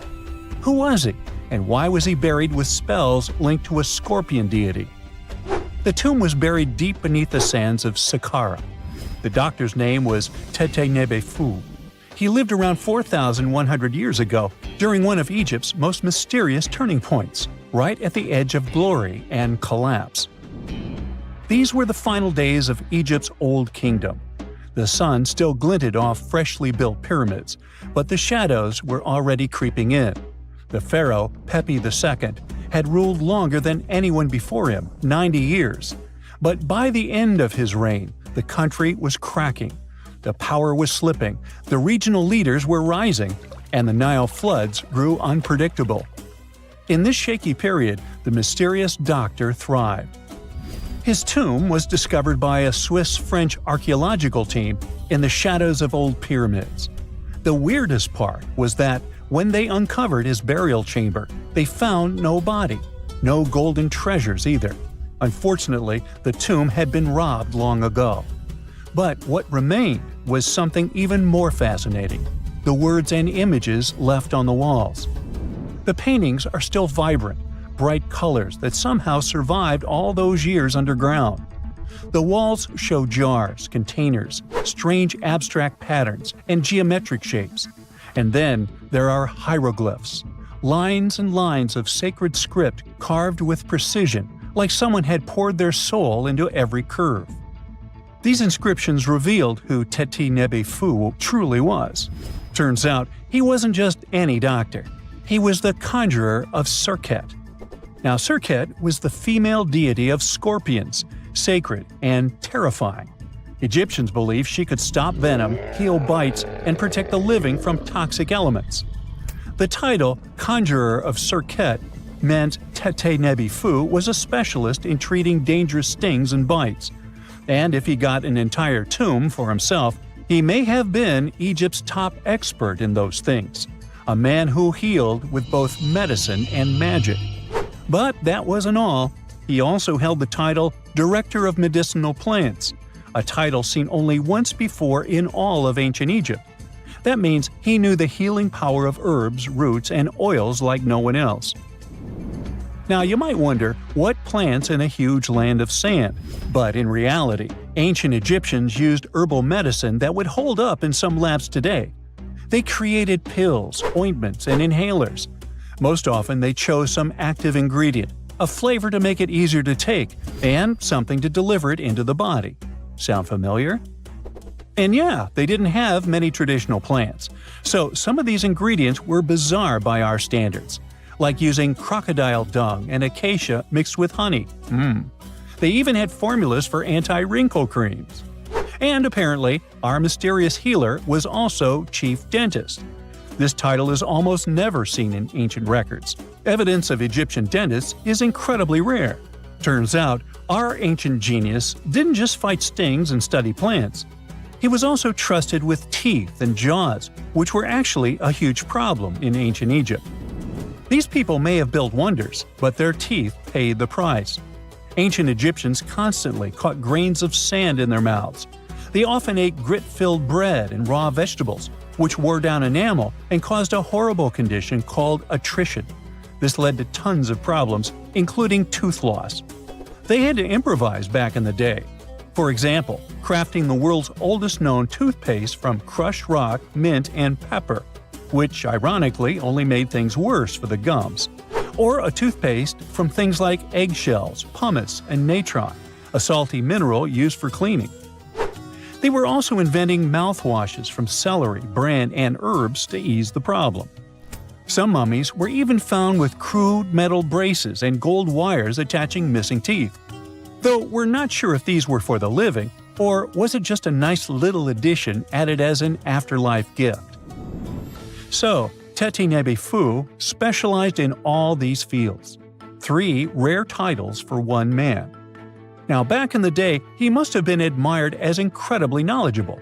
In a world without modern science, he would have been like a sorcerer who knows how some leaf or bark could save a life. That's why archaeologists believe Teteh-Nebi-Fu wasn't just any doctor. He was, most likely, the royal physician, the one who treated the pharaoh himself. We don't know for sure which king he served. Maybe it was Pepi II, and who knows, maybe that's why the guy lived so long. But if that was the case, Teteh-Nebi-Fu may have lived through the final moments of the Old Kingdom, watching the Golden Age crumble from inside the palace walls. And then he was buried, the body was looted, or perhaps just lost to time. But the team says they're still studying the tomb, still uncovering the traces of this incredible man. Overall, ancient Egyptians were practicing medicine on a crazy advanced level. Some practices feel familiar even today. They had hospitals, specialists, surgeries, and many more things, even medical schools. Both men and women were allowed to be doctors. They healed with various methods and practiced surgery with actual tools, scalpels, forceps, even sutures. Some doctors treated only the eyes, others the teeth, the stomach, or even what they called the hidden diseases. They knew how to clean and dress wounds, could set broken bones using splints made of wood or reeds wrapped in linen, and even prevented infections. There were even proctologists. They also built the first prosthetics, like a wooden toe with leather straps that help people walk normally again. The oldest known prosthetic is 3,000 years old. Now, the most shocking part is how they actually even tried to remove tumors. A recent study looked at a 4,000 years old skull. It belonged to a man in his 30s. There were signs of past tumors, and around 3 of them, there were marks, surgical cuts made with a metal tool. That suggests someone attempted to remove or study them, maybe treatment, maybe an autopsy. There was another skull of a woman over 50 years old. It also showed similar signs, but with healed fractures from an earlier injury, which is amazing because her treatment might have actually been successful. Being a healer in this society meant something powerful. It meant being a priest, a scientist, and a magician all at once. To ancient Egyptians, medicine was a necessary art, and they treated it with as much reverence as they did their deities. That's because they believed that sickness could be both physical and spiritual. So a doctor could recite a spell while applying a salve, and a lot of their treatments worked. The reputation of doctors in ancient Egypt was so strong that leaders from other parts of the ancient world, like Persia, actually sought them out. Even Homer, the Greek poet, once said the Egyptians were the most skilled healers of all. Of course, their understanding of the human body wasn't perfect. For example, they thought the heart controlled thought and emotion. They also didn't know what the brain really did. But their approach, observe symptoms, diagnose, and treat, well, that's modern medicine. Sure, they prayed over the wound, but they also healed it, didn't they? Their most famous physician was Imhotep. That guy was a true polymath, an architect, priest, and a healer who became so revered he was later worshipped as a deity of medicine. Yep, a human who was so cool they turned him into a deity. He lived 2,000 years before Hippocrates, the so-called father of medicine. And yet, some people joke we should drop the Hippocratic Oath altogether and swear an Imhotepic oath instead. These people weren't just laying the foundations of pyramids, they were laying the foundations of healthcare. The first photograph was taken in 1826. Yeah, there I am, way in the background. I'm waving. From then on, we've had countless images taken all over the world. Back in the day, if you really wanted your portrait taken, you needed a painter to help you with it. You would have had to stand still for long periods of time, making sure the light was just right. And let's face it, those portraits weren't really as exact. Maybe you'd have asked for your eyes to be a bit brighter, or your lips a bit poutier. When it comes to famous people in ancient history, there's not much we can do in terms of photography. It's simple. There aren't any pictures or famous ancient people.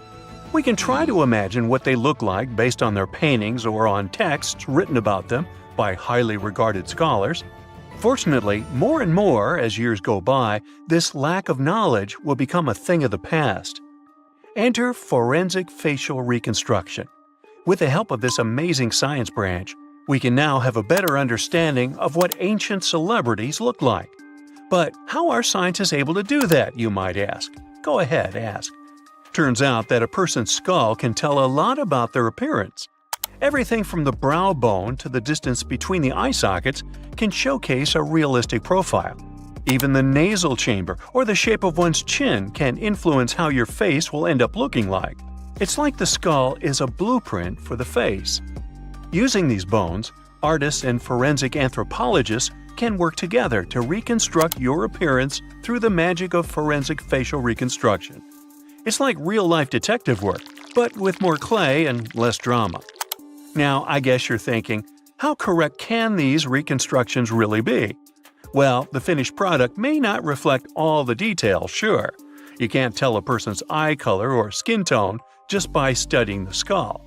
Facial hair is equally hard to tell, and if you have plump cheeks that make you look so cute, your skull will never tell the secret. But even with those limitations, facial reconstruction can still show us what someone in history may have looked like. The process itself is pretty cool. A trained sculptor works with a forensic anthropologist to figure out the skeletal features and build up the facial traits using clay. Anthropologists have to consider things like age, gender, ancestry, and any injuries or tooth loss. Scientists can also do such tasks digitally these days with the help of computers and design software. With all these amazing scientific advancements in mind, did you hear the latest news about King Tut's family tree? Well, apparently his possible father, an ancient Egyptian pharaoh, just got a new face makeover. And let me tell you, he's looking regal and serene due to some digital reconstruction magic. But even though this is the most correct representation of him so far, we still don't know for sure who he really is. This fellow was found in 1907 in the Valley of the Kings, just a few feet away from King Tut's tomb. Scientists have been studying him for over a century and think he might be Akhenaten, King Tut's daddy. and a very important Egyptian ruler for that matter. Still, some experts remain skeptical and say we need more evidence to confirm his true identity. The reconstruction of this ancient pharaoh's face was a months-long project by a group of brilliant scientists in Sicily. They even brought in a 3D forensic artist from Brazil to help out. The new model is different from earlier ones because they wanted to focus on his facial features and not get distracted by his hair, jewelry, or other bling. On the same note, make way for this latest fashion icon. No, it's not some famous model. It's a hunter-gatherer woman who lived in Sweden 7,000 years ago. And boy, is she fierce-looking in her new reconstruction. She's rocking a feather cape, a slate necklace, and a belt made from 130 animal teeth. Talk about being fashion-forward or backward. Plus, her dark skin is painted with white patterns, making her look like a true work of art. But don't be fooled by her stunning appearance. This woman was more than just a pretty face. She was buried upright in a location dating back to 5500 BCE to 4600 BCE, and her rich jewelry tells us that she was important in her local community. Thanks to the work of an archaeologist and sculptor, we can now see what this ancient woman looked like. They used a CT scan of her skull to piece together her face muscle by muscle, creating a unique expression. It's like making eye contact with the past. While we may never know for sure what her role was in her community, her intricate surroundings suggest that she held a special place for her people. Now, Ötzi, the 5,300-year-old mummy from the Alps, also got a new makeover thanks to this amazing technology. He didn't go to a plastic surgeon if that's what you're thinking. Two Dutch brothers used their skills in forensic science and artistry to recreate his face for a new exhibit in Italy. Ötzi was found in 1991 by hikers who stumbled across his mummified and frozen remains in the mountains near the Italian-Austrian border. He's been around longer than Stonehenge or the pyramids of Giza. And now, thanks to the two skillful brothers, we finally know what he looked like. They used 3D images of his skull to recreate his face. A photographer also documented the whole process for half a year. Earlier research shows he passed away from a wound caused by an arrow. He was left in a protected area high up in a cold glacier region, so his body was preserved in the snow. He is now safely kept in a refrigerated cell at the museum, which mimics the wet, cold glacial conditions that kept him preserved. They even have a unique cooling system that makes it possible for the mummy to be displayed. Ötzi's last birthday was his 46th, which was a pretty ripe old age for his time. He was about 5 feet 3 inches tall and weighed around 110 pounds, so he was on the smaller side. But hey, size doesn't matter when you've been around for over 5,000 years. King Henry VII got a digital makeover as well, and boy does he look good. A graphic artist used a mask of Henry VII's dating from 1509 to create an impressive and realistic reconstruction. Why a mask, you might wonder? Well, before photography, people used wax masks to preserve someone's likeness more accurately than paintings or illustrations. And let me tell you, the restoration of this Henry was a game changer. Henry VII was the King of England from 1485 to 1509. A depiction of him, which can be found at Westminster Abbey, was already lifelike, but the new digital reconstruction takes it a step further. It took the team behind it about 2 months to complete, using a combination of software, custom algorithms, and really tedious image adjustments that were done manually. The project started with a high-resolution image of the mask, which was then used to create a 3D model of the subject's face. From there, the lighting was designed. Lastly, facial markings and hair were added. But what's even more fun is that a beard was added to Henry VII's face too, since men during that era were commonly bearded, wore a beard. We'll never know for sure if he was bearded or not, but it's a hilarious touch that adds to the character of the reconstruction. The same team has also created facial reconstructions of other historical figures, like Mary, Queen of Scots, or Oliver Cromwell. These masks are like secret passages to another time, if you think about it. It's amazing how technology can take us back thousands of years to see faces we've only imagined. And who knows, maybe in a few hundred years, someone will recreate our faces from a selfie we took.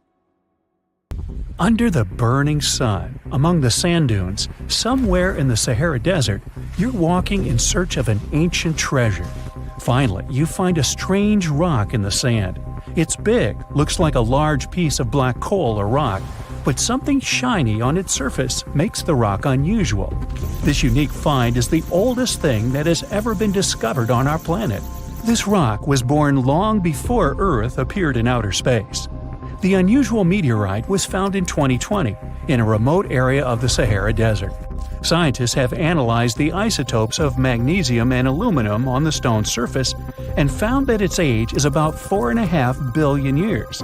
At the moment, this is the oldest sample of magma from space in history. It belongs to a small protoplanet that didn't have time to form completely. It happened a very long time ago when our solar system was forming. Many huge asteroids were floating in space. Some of them were formed into huge celestial bodies, which later became planets. The big rocky planets were absorbing the smaller ones. The rock was part of a little protoplanet that just began its formation, but another huge asteroid destroyed it. The planet shattered into billions of pieces. Some of them became part of other planets. Some flew outside the solar system, and one piece that had been wandering in space until our Earth was formed. After that, it hit the planet's atmosphere and fell into the territory now known as the Sahara Desert. The rock was discovered in 2020, but the erosion of extraterrestrial rocks shows that it could have fallen much earlier. This ancient thing weighing around 70 pounds has several pieces of different meteorites inside.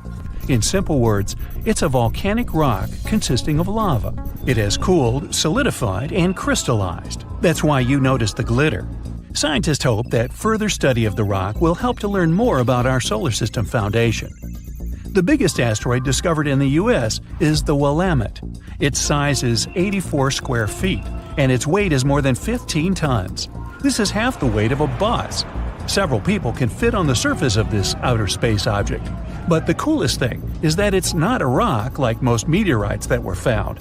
Willamette is made of nickel and iron.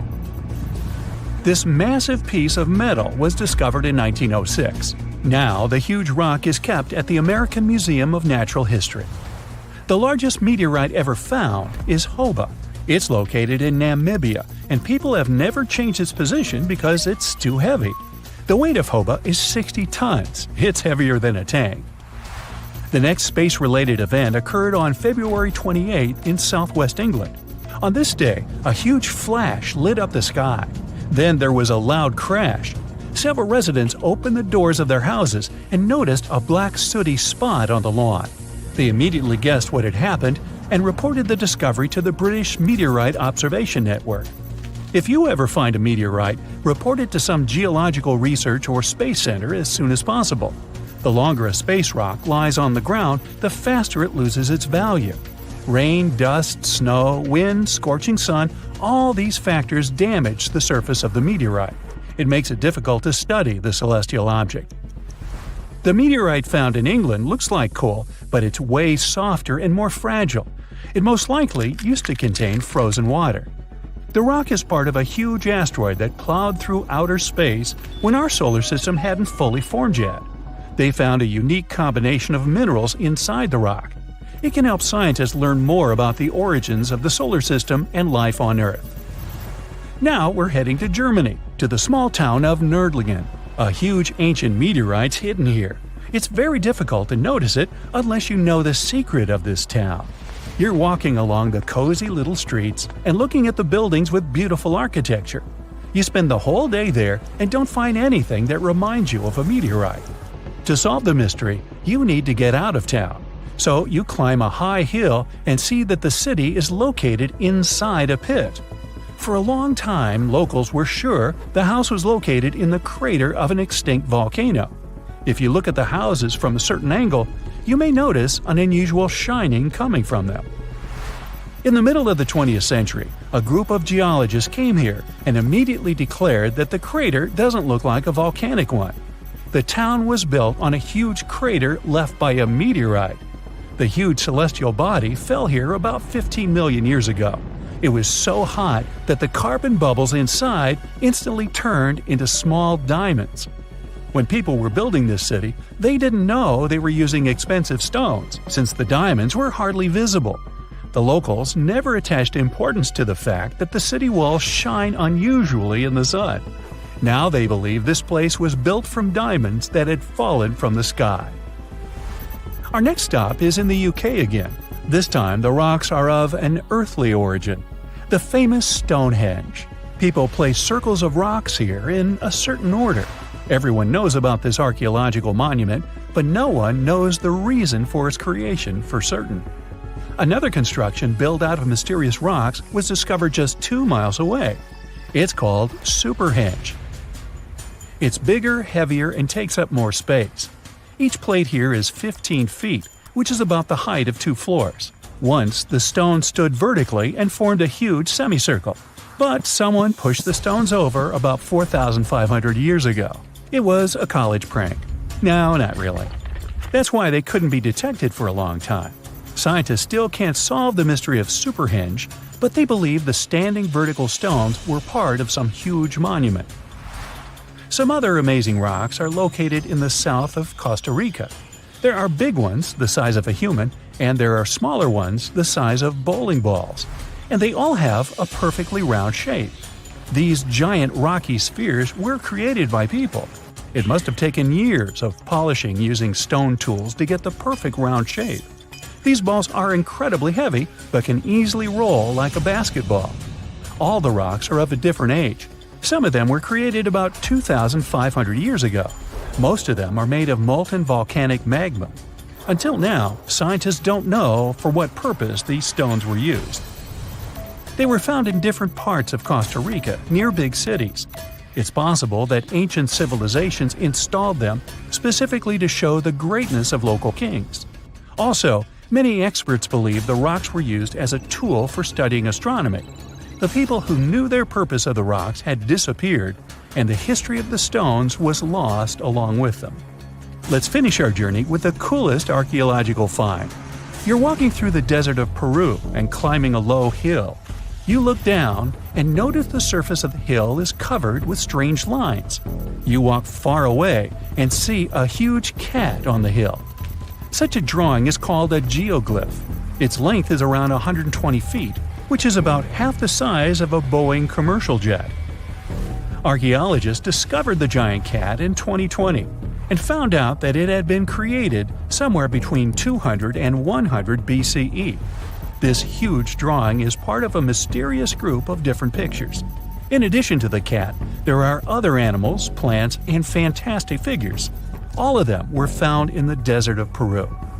The kitten was found by chance. Archaeologists didn't see it at first because natural erosion on the hillside had almost erased the silhouette. Imagine working 7 days a week on a large-scale construction site. You, along with thousands of others, carry millions of stone blocks and put them on top of each other according to a complex system. You work without modern construction equipment. You have no air conditioning or constant access to water. It's so hot outside that you can fry eggs on the road. You've been building the pyramid for decades, and now, when it's finally done, you enjoy the result of the colossal work of thousands of people. You're looking at a giant cultural monument of global value that will freeze in time and amaze people for tens of thousands of years. A few thousand years have passed. People in the 21st century see the pyramids and are like, wow, I can't believe humans have built this.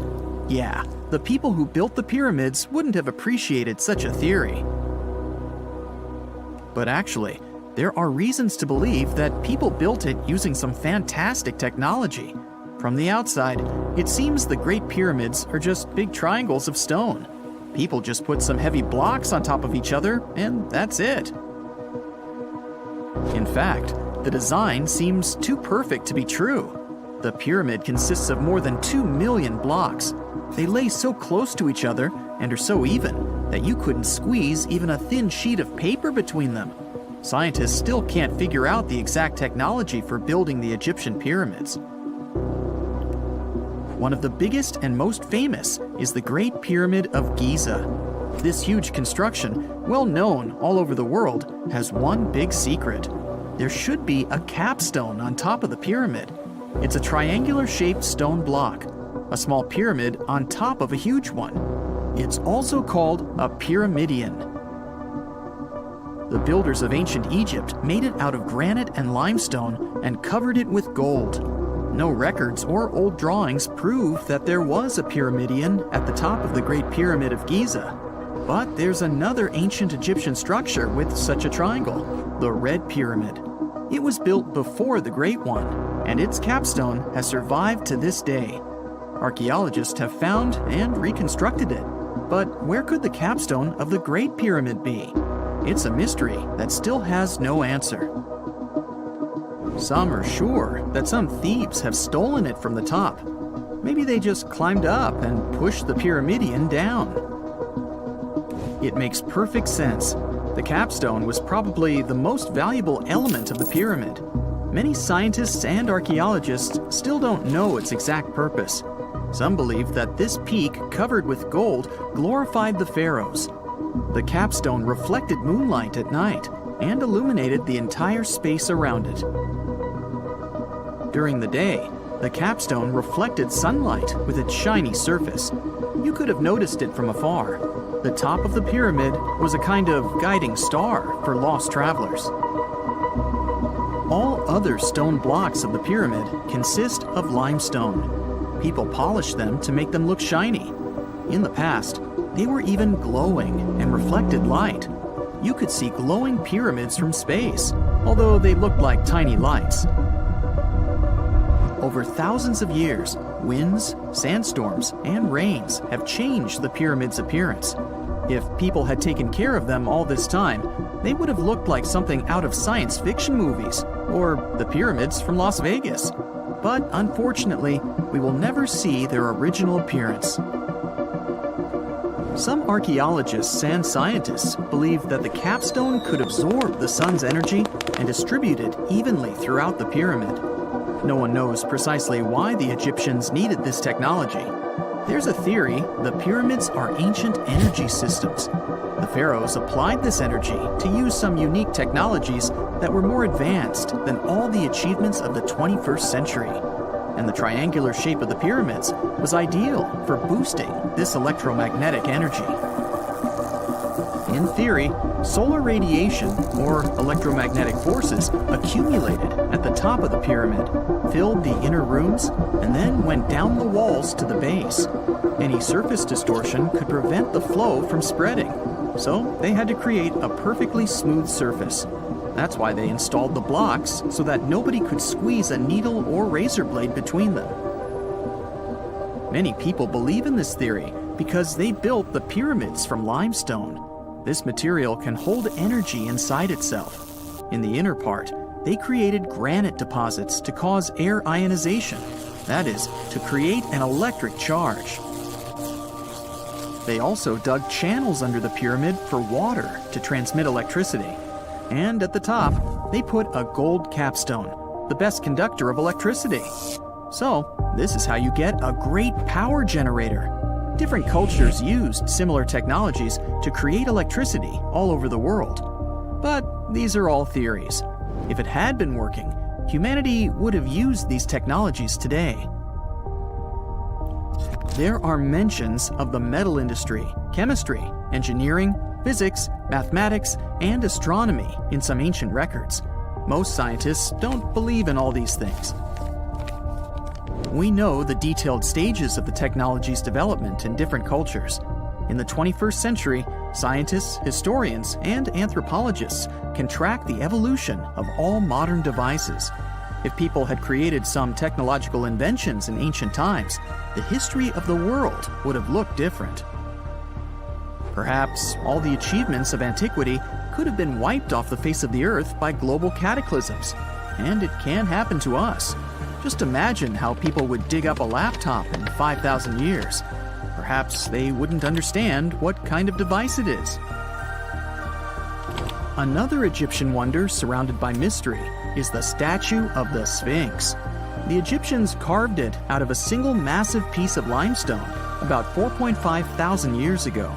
But scientists still don't know the exact date of its construction or who built it. People painted the Sphinx in different colors, so it looked much brighter and more vivid in the distant past. It was shining just like the Great Pyramids. Anyway, time hasn't only changed its appearance, but its name too. Initially, the Egyptians called it Hora-Mekhet. The Greeks renamed it the Sphinx about a few hundred years after it had been built. The Sphinx emphasized the greatness of the rulers of Egypt. It also performed a symbolic function of a watchdog guarding the tomb of the pharaoh and the paths leading to it. This version sounds realistic, since archaeologists have discovered many secret entrances at the foot of the Sphinx. Perhaps these rooms and intricate tunnels lead to underground halls with treasures. And treasures don't always mean gold and jewelry. According to legends and theories, the Sphinx guards the Hall of Records, the storage of all humankind's knowledge. The information about the ancient mythical state of Atlantis could be there. You can find many detailed maps of the internal dungeons of the Sphinx on the internet. They show structures 12 stories deep under the statue. It looks like a small city filled with gold, scrolls of knowledge, and various ancient artifacts. But don't believe all these maps. These are just theories.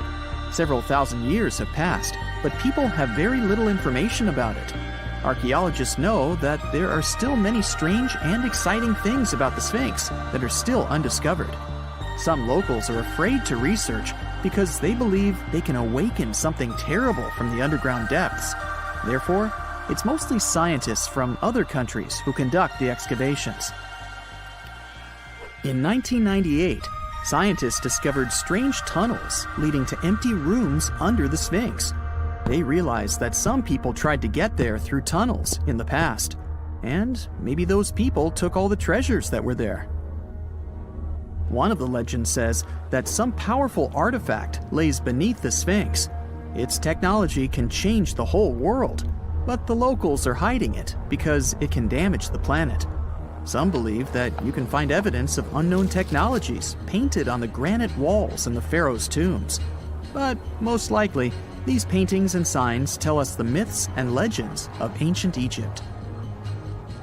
But what if Egyptian symbols and drawings are detailed instructions for using ancient technologies? What if the locals that lived at that time thought, people in the future won't be able to get energy themselves. Let's leave some detailed instructions for them. Anyway, there are many riddles and theories. In reality, the search for answers is a dangerous undertaking, since it's not easy to get into the underground halls. Excavations can ruin the structure of the entire Sphinx. Any person inside the tunnels may get lost and never be able to find their way back. Besides, it costs a lot of money. Now, what would be awesome is if people could invent some device that could scan underground areas and show their detailed models. When you hear the word mummy, you might get a chill down your spine. That's because most of us associate this word with those creepy characters we've seen in some scary movies. But in reality, mummies have helped us understand a lot about ancient civilizations, their rulers, and about how people used to deal with losing their loved ones. The people most famous worldwide for their mummies are the ancient Egyptians. They believed that some sort of existence after passing away was possible, if certain conditions were met. That's why they insisted on preserving the human body through the process of mummification and placing the mummy in a furnished tomb, kind of like giving it a fully functioning apartment of its own. Why did they believe in this? Well, because they were deeply connected to their natural environment for the most part. They saw the natural cycles around them, like how the sun rose every day, followed by the moon, or how new life was always sprouting from plants, even after they had wilted away. They also believed that the powerful spirit Osiris, who represented the cycle of passing away and resurrection, played a role in this process. To prepare for the afterlife, the ancient Egyptians followed certain rituals, like mummification, which involved using materials like honey, resins, and incense to preserve the body. There's no other mummy more popular than that of King Tut. He was a young pharaoh who ruled over 3,000 years ago in Egypt. The problem with discovering ancient royal tombs is that most of such burial sites were previously robbed. People knew ancient rulers had been left with many valuable belongings, so those locations became vulnerable to thieves. When King Tut's tomb was opened in 1922, people were excited because it had not been robbed, like many other previously discovered royal tombs. That's how well hidden it was. Inside, his mummy was encapsulated in a total of 3 coffins, including one made of gold.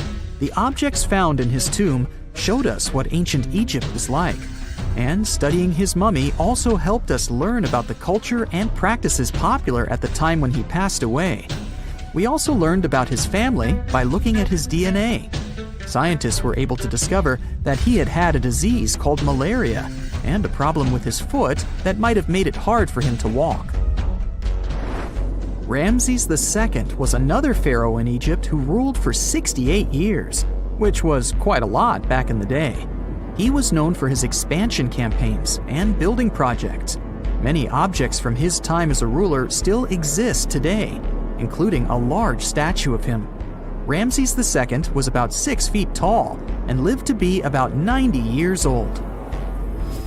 After looking at his mummy, scientists concluded that he may have had a medical condition that affected his spine. Now, remember those thieves I mentioned before?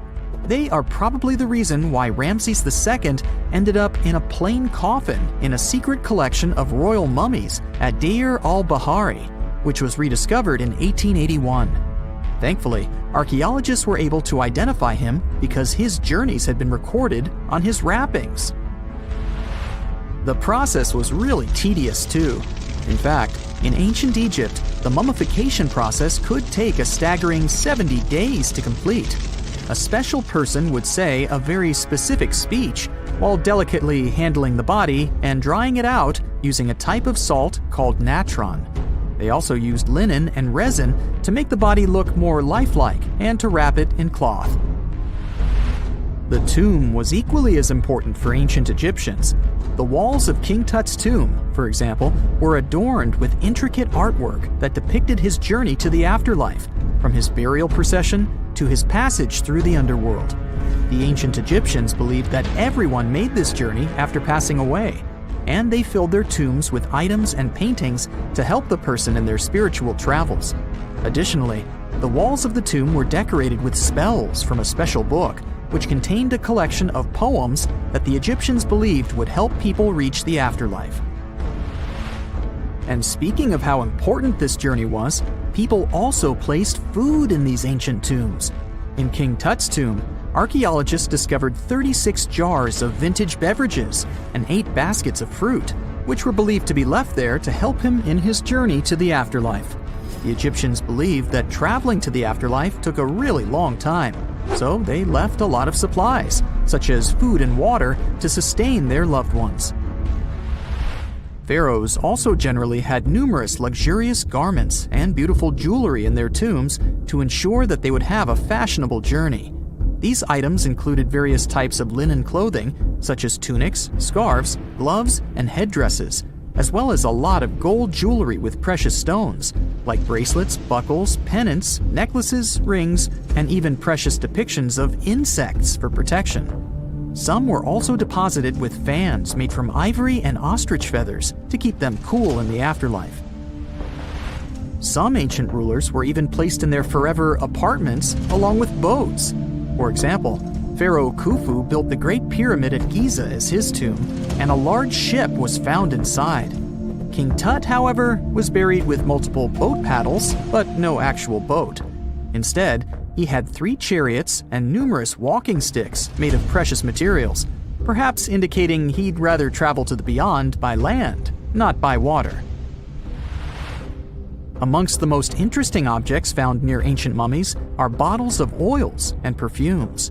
If rulers were supposed to be fashionable, why not smell nice too, right? Also, Some of them had some ancient kinds of board games, most of them made out of precious materials like gold or ivory. One of those games was called Senet. It was very popular amongst the ancient Egyptians and very similar to modern-day chess. The ancient Egyptians may have the most famous mummies out there, but they weren't the first to invent the procedure. In fact, it all started in South America with an ancient civilization named the Chinchorro. As far as we know today, these people were the first to mummify their loved ones that had passed away. They did it somewhere around 2,000 years before the Egyptians started their own rituals. Sure, we can tell a lot about ancient rulers by studying these mummies, but until recently, we had no idea what they really looked like during their lifetime. Not so long ago, though, some very special mummy paintings were found by archaeologists studying ancient Egyptian objects. These mummy portraits are highly detailed paintings of individuals that were made while they were still alive. Such paintings were often painted on wood, as opposed to the classical portraits we all know about, which are painted on canvas. They are known for their realism and beauty, and have even been used by researchers to diagnose diseases by comparing them to the corresponding mummies. Some of these portraits also include depictions of jewelry, which was later found on the mummies. The recent discovery of these mummy portraits in Central Egypt is significant, as it marks the first time in over a century that such paintings have been found. Mummies appeared all around the world naturally, too.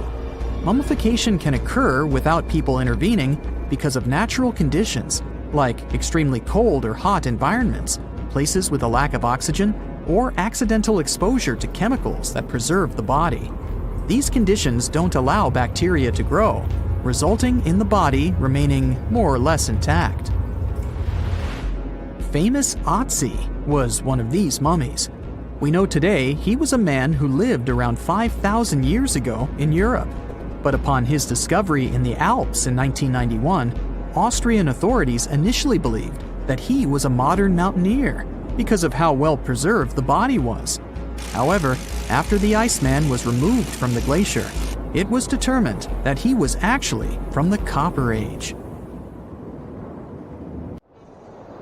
In November 1922, a boy walked through the desert mountains of Egypt and discovered some ancient steps carved into the rock.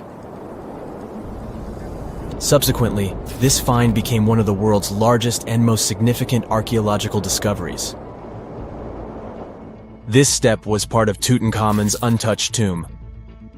Archaeologists found about 5,000 ancient objects, including jewelry, fabrics, painted vases, and funeral masks. You've probably seen one of them. It has become one of the most recognizable attributes of ancient Egypt.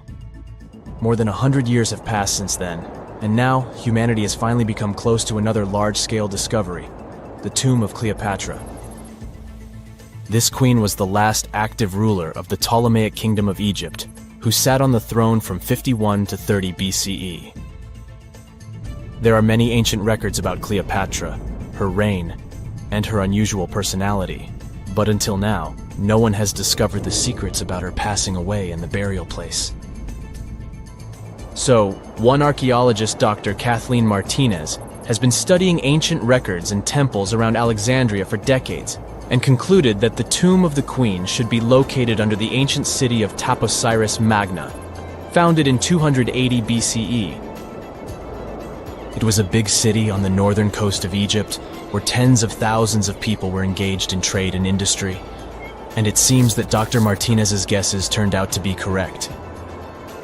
She and a group of archaeologists have discovered a secret underground tunnel near Alexandria, with a length of about 0.8 miles.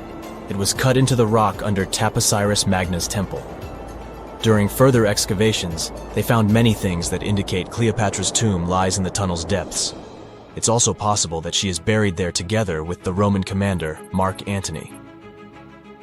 According to ancient records, Cleopatra and Mark Antony loved each other and together opposed the Roman Senate, which declared Antony a traitor. The fact that natural disasters have occurred on the territory of Taposiris Magna for thousands of years can complicate the excavations. Earthquakes and floods destroyed the city and possibly flooded its underground tunnels.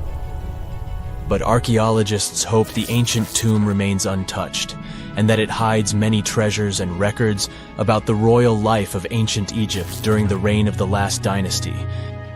There's a chance that excavations will go underwater and in the mud. This will require much time and funding, but archaeologists are sure it's worth it. Anyway, it's too early to say that Cleopatra is really buried there, but scientists have found many things in the tunnel that confirm this, including clay pots, dozens of coins with the image of Cleopatra and Alexander the Great, as well as a bust with the image of the Egyptian queen. Cleopatra is still one of the most popular personalities in Egypt, on an equal footing with Ramesses III and Tutankhamun. She inspired many films, paintings, and books, but what made her so popular? She became famous for her inconsistency. She was a beautiful, intelligent ruler who pulled Egypt out of the crisis and made it a prosperous power. Medieval Arabic texts say she knew chemistry, mathematics, and philosophy, and may have written several scientific books. She knew several languages and had excellent diplomatic skills. At the same time, there are many legends that she was a femme fatale who drove many men crazy. However, there's no evidence that her beauty was incomparable. The image of a stunning model was created by Hollywood when it made several films where famous actresses performed the role of Cleopatra. And the Roman Emperor Octavian, the adopted son of Julius Caesar, specially created the image of Cleopatra as an insidious seductress because he was her enemy. Even though she was born in Egypt, Cleopatra wasn't an Egyptian. Her ancestors were Greeks, among whom was one of the generals of Alexander the Great. However, the people of Egypt loved her. She learned the language and was very sensitive to the traditions of this country. She knew the history, mentality, and customs of ancient Egypt well. She raised the level of its economy and strengthened its status as a world power. Much of this was made possible thanks to her cunning and impressiveness. She loved theatrical performances and lavish celebrations. She knew how to surprise people and put on a show. But behind the exterior image of a luxury lover was an intelligent and calculating ruler. Ancient Egypt was a rich, luxurious country, and Cleopatra did everything to increase its wealth and strengthen its position in the international arena. For example, she was once in conflict with her brother Ptolemy XIII. The queen knew that she wouldn't be able to resist him, so she decided to attract Julius Caesar to their side. The Roman emperor arrived in Alexandria, where Cleopatra wanted to meet him, but Ptolemy knew about her plans and was about to prevent her from coming to Caesar. Then, instead of a rich and noisy arrival, Cleopatra decided to make her visit inconspicuous. She wrapped herself in a carpet or linen bag the emperor's servants carried into Caesar's private chambers. Cleopatra emerged from the carpet and impressed the Roman emperor with her beauty and determination. As a result, they fell in love with each other and became close allies. After some time, she impressed another influential Roman for diplomatic purposes. She arrived to meet Mark Antony on a golden barge with purple sails and silver oars. Cleopatra was dressed in the image of Aphrodite and sat under a magnificent canopy. Her servants dressed like cupids and were blowing her fan and burning incense. But Cleopatra created such a show for a reason.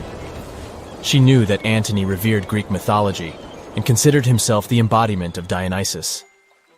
As a result, he was so impressed with this woman that he ended up marrying her. Cleopatra defended her crown, strengthened her alliance with Rome, and bore Antony 3 children. In Egypt, they threw big parties and enjoyed wealth with power. However, the relationship of a high-ranking official with the Egyptian queen caused a scandal in Rome. Octavian was Antony's primary opponent in the struggle for power, so he exploited the situation to darken the competitor's reputation. He used propaganda to make Cleopatra an insidious seductress in the eyes of Roman citizens. He accused Antony of succumbing to her charms. The Roman Senate supported Octavian and declared Cleopatra an enemy. In 33 BCE, this conflict reached a high point when Antony's navy clashed with Octavian's fleet. The latter won and forced his enemy to flee to Egypt with Cleopatra. According to some records, they took refuge near Alexandria. Pursued by the Romans, they hid in one of Cleopatra's palaces and met their end. Some legends say that Cleopatra was an expert in poisons. She provoked a venomous snake, a viper or an Egyptian cobra, to bite her. Also, according to another legend, she pricked herself with a poisonous needle. There's a theory that Cleopatra always carried an ampule with poison inside her hairbrush. And when she was cornered, she soaked the needle with this poison and pricked herself. None of this can be said for sure. Scientists are still trying to find out the truth. Perhaps when they reach Cleopatra's tomb, the world will get more answers about her tragic fate. She is considered the last ruler of Egypt. After her passing, Octavian plundered her palaces and temples and returned to Rome, where he became the main emperor. He successfully ruled the country and expanded its borders. His reign ended when he turned 75. World history would have looked different if Cleopatra and Mark Antony hadn't lost that naval battle. By the way, did you know that more time has passed between Cleopatra's reign and Neil Armstrong's flight to the moon than between the reign of the Egyptian queen and the construction of the Great Pyramid of Giza? Armstrong took a step on the Earth satellite in 1969, 38 years after the birth of Cleopatra. And the construction of the pyramid took place in 2560 BCE. Imagine how long the history of ancient Egypt is. Cleopatra is closer to us in time than to the pyramids. For more than 3,000 years, the gold mask of Pharaoh Tutankhamun stayed hidden in the Valley of the Kings. This artifact, which stands about 21 inches tall, shows how skilled and artistic the ancient Egyptians were. But nobody expected that X-rays would reveal its biggest secret. King Tut was the last ruler of his family during the 18th dynasty. He took the throne at just 9 years old, but ruled for only 10 years before he passed away unexpectedly. If we're being honest, back in ancient Egypt, he was mostly forgotten by the rulers who came after him. His tomb wasn't a big deal for them, so much so that even the grave robbers forgot about him. It might sound a bit sad, but the truth is that it was actually great news for us. Since his tomb was practically forgotten, it ended up being perfectly preserved. While the other tombs in the Valley of the Kings were looted, his remained sealed and untouched. So when it was discovered back in 1922, it had over 5,000 precious objects inside. That made Tutankhamun basically an instant celebrity and one of the best-known pharaohs nowadays. Among the treasures was the most stunning piece, his golden mask. This mask is said to be an exact image of the king's face, or at least it was supposed to be, but we'll get to that later. The purpose of this accurate representation of his face was to make sure that his soul would recognize him in the afterlife and return to his mummified body. In ancient Egyptian beliefs, this would allow him to continue living in the afterlife.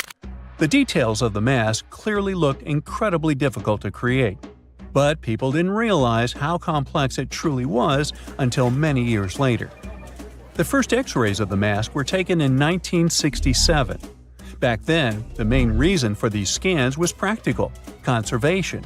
The mask was heading to Paris for an exhibition, and it was the first time it had ever left Paris. This would help them keep track of any changes during the exhibit. Plus, the images could give clues about how the mask was made, but back then, they probably didn't fully realize just how complex its construction was. I mean, Egyptian goldsmiths didn't use modern soldering techniques, so how did they make this mask? New X-rays taken in 2007 gave us some answers. It turned out the Egyptians didn't use pure gold, which is 24 carats. The mask was actually made of 23-karat gold, meaning it was mixed with another material. So specialists discovered that the gold sheets contained a small amount of copper, a reddish-brown metal. This was likely done to make the material more flexible and easier to shape. They would then shape the gold sheets by heating and hammering them over and over again. But there was one more secret inside the mask that wasn't discovered until 2015. The year before, the staff at Cairo's Egyptian Museum were working on the mask display when the long beard of the mask accidentally got knocked off. Another theory is that the beard had become loose over time and just fell off.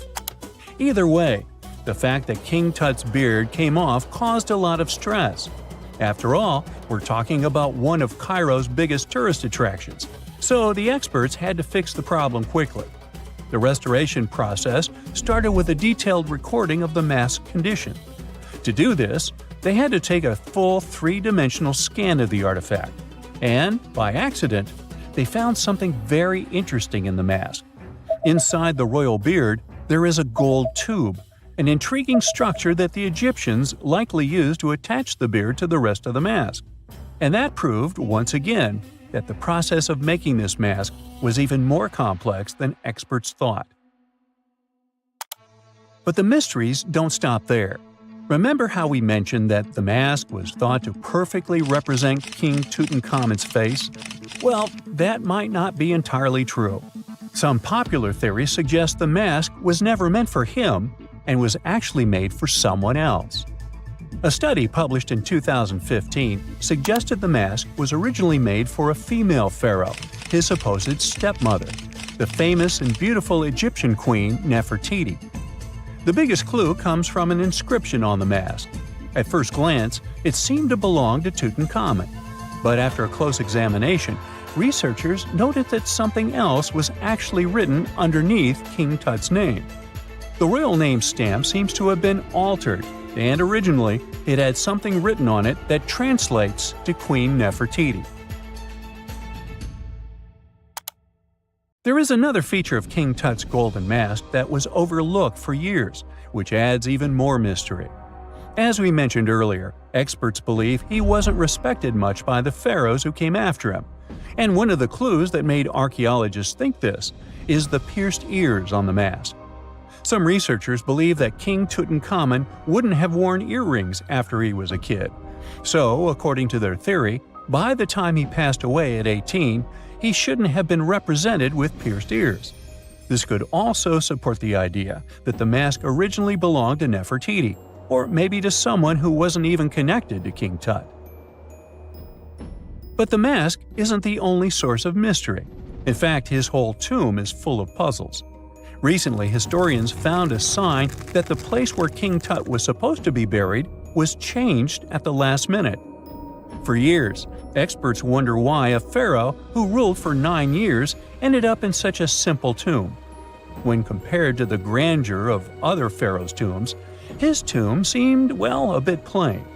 The idea that a king like Tutankhamun would have such an unremarkable resting place just doesn't match up with the power and importance he must have had in ancient Egypt.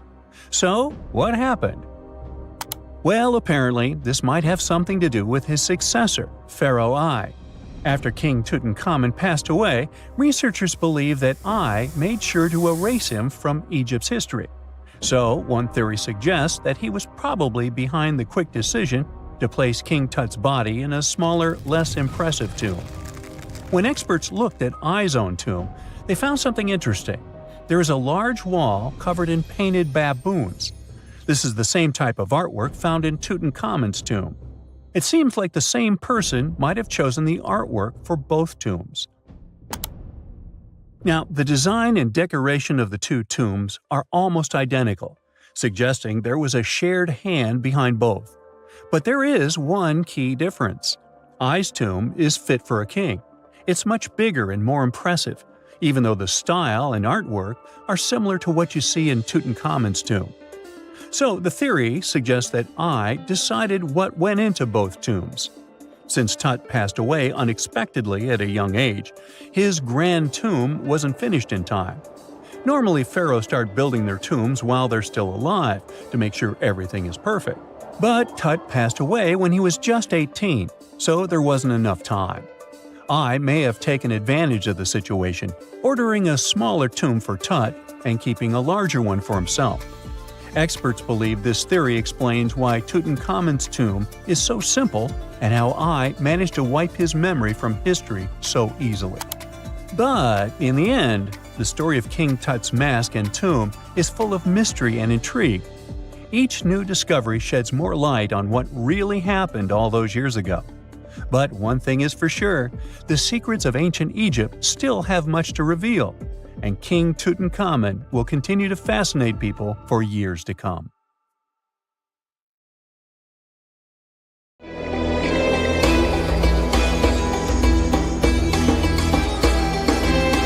The Great Pyramid was created as the final resting place of ancient Egyptian monarch Khufu. According to legend, French leader Napoleon entered the Great Pyramid and came back out looking shaken and super pale. He never revealed what he saw inside, but whatever it was is said to have affected him for the rest of his life. When Napoleon entered the pyramid, he would have walked through a super tight and ascending passageway. He'd then go through another passageway, known as the Great Chamber. This corridor would have been much taller than the previous one, and would have cobbles too. He'd then reach the King's Chamber, the centerpiece of the Great Pyramid, which was lined with huge blocks of granite. But it wouldn't have looked as grand as we might imagine. There are no hieroglyphics decorating its walls, as Egyptians only began decorating the burial chambers of pyramids much later on. The pharaoh's tombs deep inside the pyramid would have also been filled with treasures, from chunks of gold to the world's most expensive jewelry. But this would have all been looted a long time ago. The only thing that probably would have been left in there would have been a huge sarcophagus, which would have once contained the king's mummy. He'd also have to walk past the queen's chamber. This room most likely didn't hold any queens though, as pyramids were usually only built for one person. There are mysterious tunnels leading from here. To this day, no one is really sure what they're there for. And that's not the only mysterious and creepy thing Napoleon may have encountered, as stories of pharaohs leaving ancient curses on pyramids go way back. Many pyramids had warnings written on the outside, telling of horrifying things that would happen to those who entered and disturbed the peace. We might not know what exactly Napoleon found in the Great Pyramid that scared him so much, but we know for sure what was found in Tutankhamun's tomb. Tutankhamun was an ancient Egyptian pharaoh who was only 8 or 9 years old when he took to the throne. He became a cultural phenomenon when his tomb was discovered almost completely intact in 1922. His pyramid sits in the Valley of Kings in Thebes, modern Luxor, which is in Egypt. Unlike the Great Pyramid, Tutankhamun's tomb was covered in beautiful wall decorations. The walls told the story of how he would travel to the afterlife through the underworld. Egyptians believed all people would have to take this journey, so they would fill their tombs with objects and paintings to help them get there. There'd also be spells painted on the walls. They believed this would help people pass over to the next realm. The journey would be pretty long, and for that reason, the ancient Egyptians would also fill the pyramids with food. Tutankhamun's pyramid was filled with 8 fruit baskets. They even found something called gingerbread fruit in there. The rooms were jam-packed with furniture, statues, clothes, and staffs, amongst a whole bunch of other things.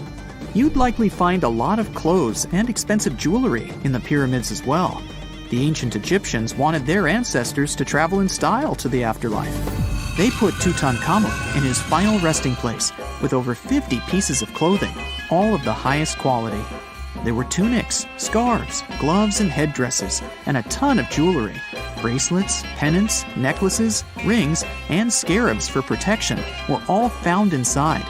Each of them was made of gold or precious stones. There were also fans made of ostrich feathers to keep the old pharaoh cool in the hot Egyptian sun.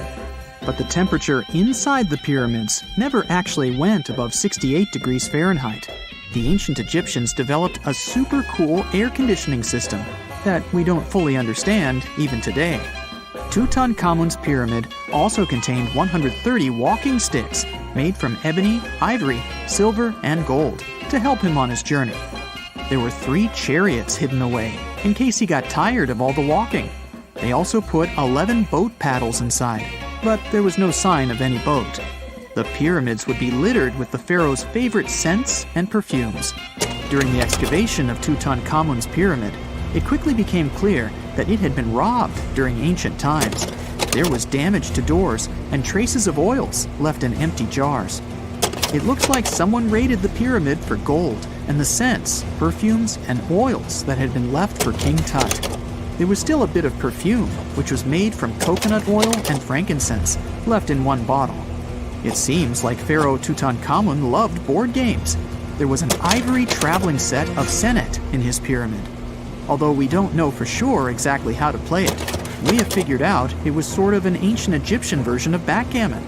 It looks like it was a 2-player game where the goal was to knock your opponent off the board. Not really sure who Tutankhamun's mummy was supposed to play with though. The ancient Egyptians had some rituals that may seem pretty strange to us. For example, they used to shave their eyebrows off if they ever lost a cat. So it's not too surprising they put some really weird things inside pyramids. Archaeologists discovered a collection of mummified cats and scarab beetles in pyramids that date back more than 4,000 years. They were found in the pyramids of Saqqara, which is south of Cairo. They also found a bunch of makeup kits and mirrors inside. Makeup was worn proudly by both men and women in ancient Egyptian times. Eyeliner was the most popular cosmetic. The Rosetta Stone was one of the best discoveries ever made in pyramids. It was found by our man Napoleon Bonaparte and his team. It's a black granite rock that dates back to 196 BCE. It's transcribed in Greek, Demotic, and hieroglyphic.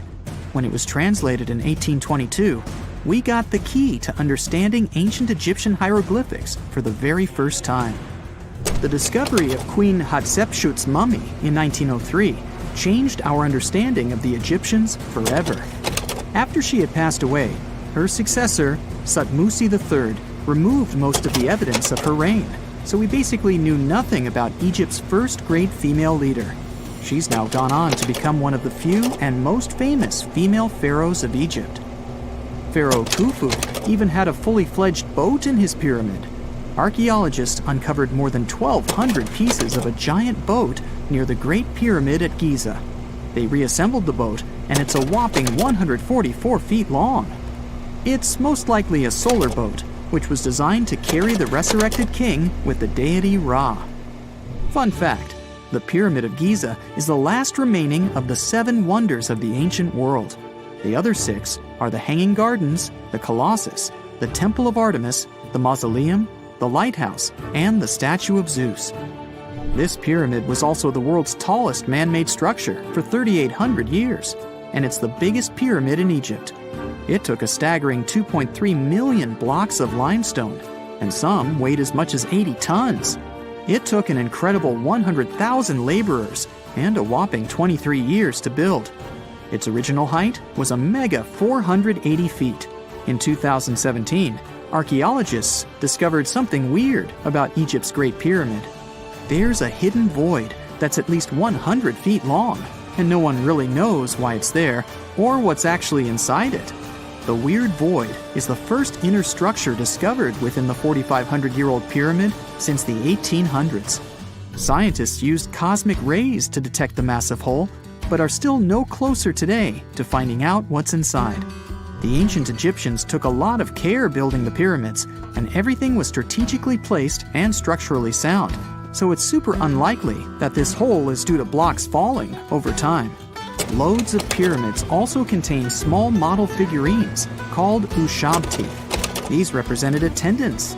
They believed they would come to life to serve the pharaohs in the afterlife. But it's amazing that all this stuff actually fit inside. There isn't actually a huge amount of space inside the structures. It's mostly just rock. So looky here. Scientists discovered ancient artifacts near King Tut's tomb. Turns out, his VIP final resting place looks more like a public graveyard with about a dozen wooden coffins that's been there for around 3,600 years.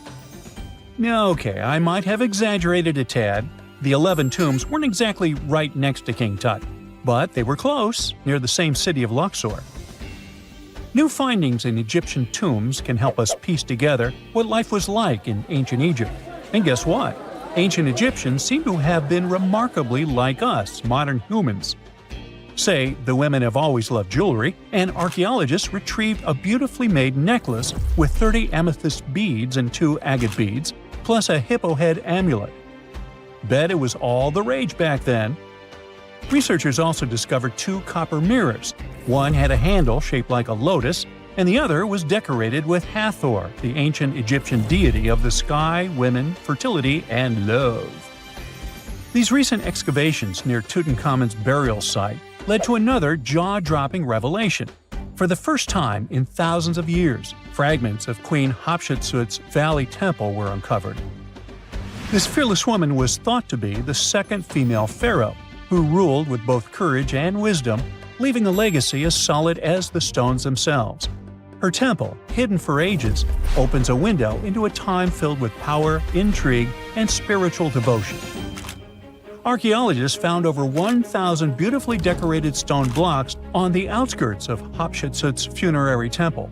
There were a very few women who managed to take the throne in ancient Egypt. Another tomb was found nearby, and it belonged to the overseer of Queen Teti Sheri's palace, whose name was Jehutmez. Queen Hatshepsut seems to have even more tombs, aces up her sleeve. These tombs were carved into the rock instead of being built as pyramids, showing a unique ancient perspective on how to protect the soul in the afterlife. Experts managed to retrieve some cool ancient pieces from the site. Toys made of clay, mummy masks, winged scarabs, and some amulets. Sadly, there surely used to be way more artifacts, but over the last centuries, there have been people other than archaeologists to stumble upon this site. It's likely that looters got to these tombs before them and may have taken some valuable items. But they did leave behind some cool stuff for the researchers, like pottery used for offerings of bread and meat, along with archers' bows that connect the tomb's owners to the Egyptian military. Meanwhile, soul protection is way more important than you might think, especially if you're roaming around Luxor looking for ancient secrets. You aren't scared of King Tut's curse, are you? Let me tell you what happened to those who weren't scared, but promise me to take it with a dash of salt, okay? For years, Egyptologists, especially those who believed in paranormal activity, were convinced that there was an unsettling curse surrounding Tutankhamun's archaeological discoveries. This belief stemmed from the mysterious and untimely demise of several excavators who discovered the tomb in 1922 with no logical explanation for why they passed away. It was just easier to chalk it up to something supernatural and avoid the whole mess. But it turns out it wasn't a curse at all. It was likely the radiation that caused those excavators to perish. Now, you might wonder where the radiation came from. After all, while radioactivity was discovered in the 19th century, ancient Egyptians, despite their impressive pyramids, didn't have any radium lying around to make Tut's tomb glow like crazy. So, what could be the real story? It might have been toxic waste behind it all. Toxic levels of radiation from uranium and hazardous waste have been lurking inside the tomb since it was sealed over 3,000 years ago.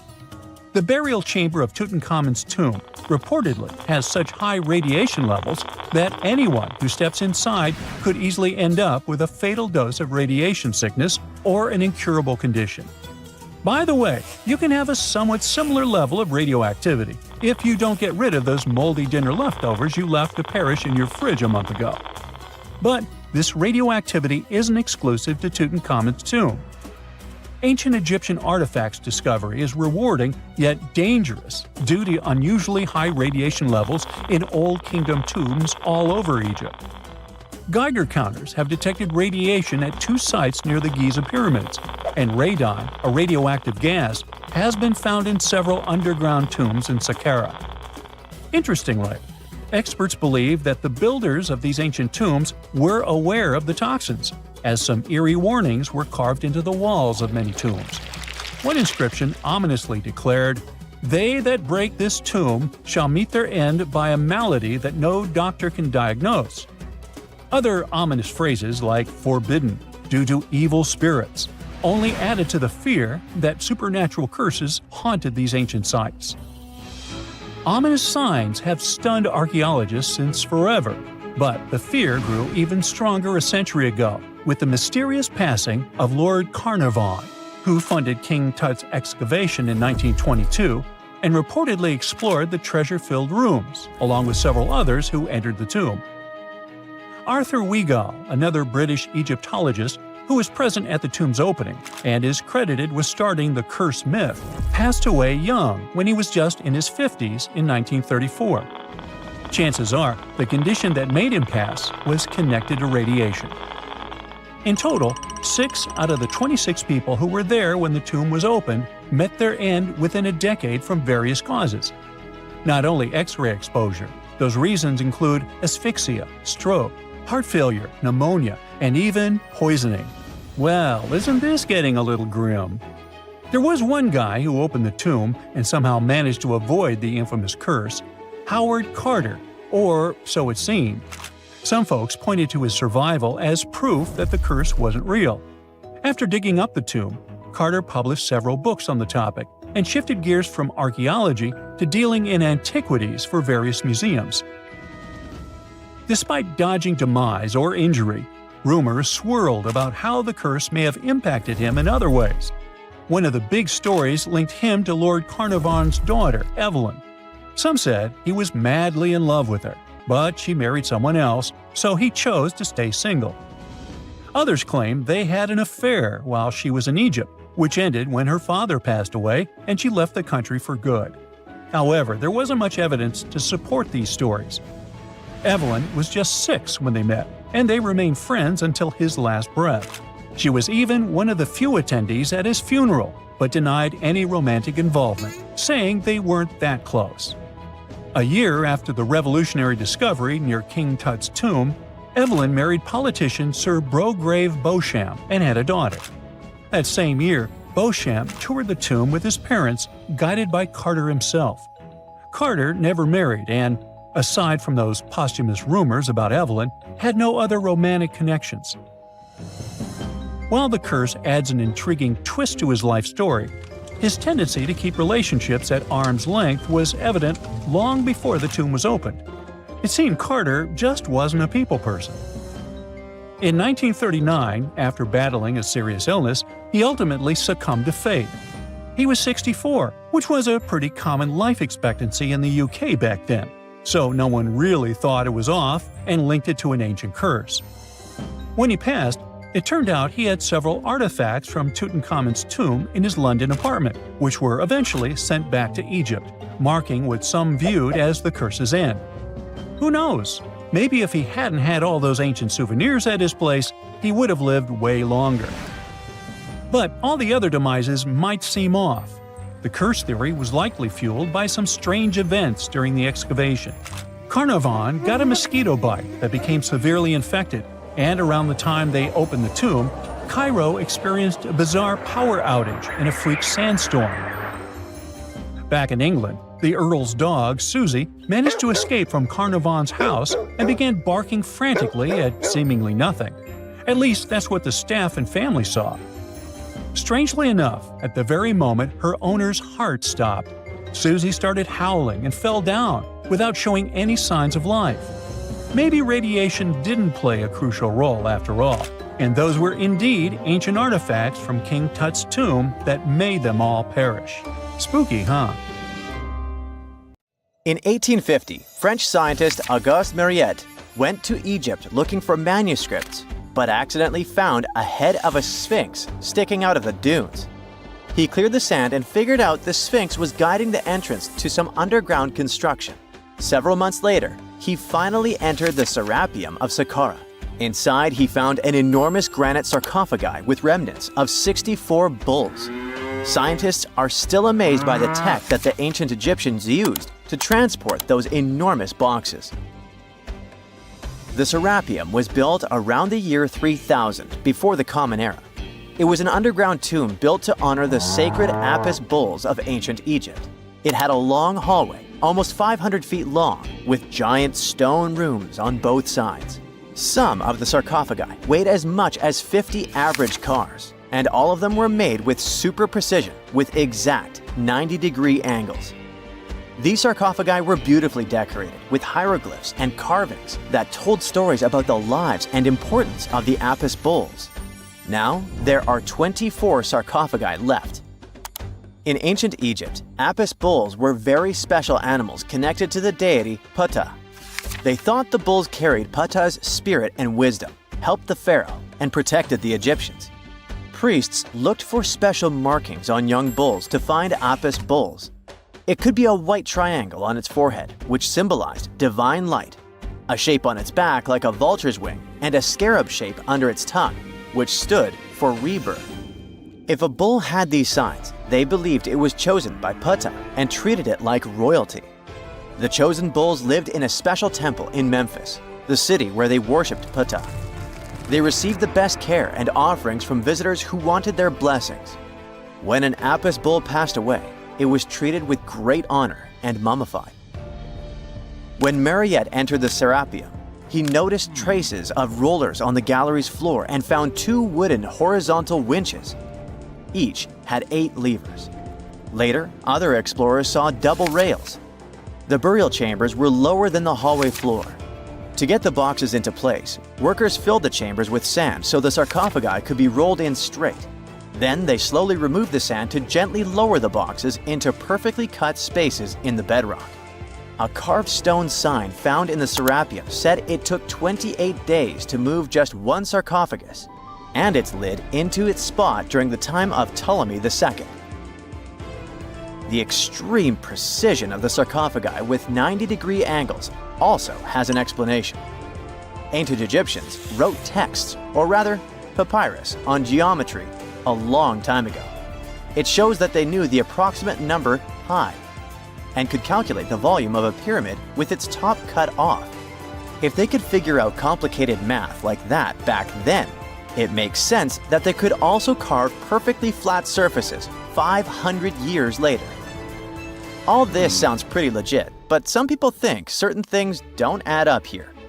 The size of boxes is way larger than the size of bulls, yet they buried pharaohs in tiny coffins that barely fit their bodies. The sarcophagi are made out of granite with crazy precision, and they could have just used limestone, which would have made things way easier.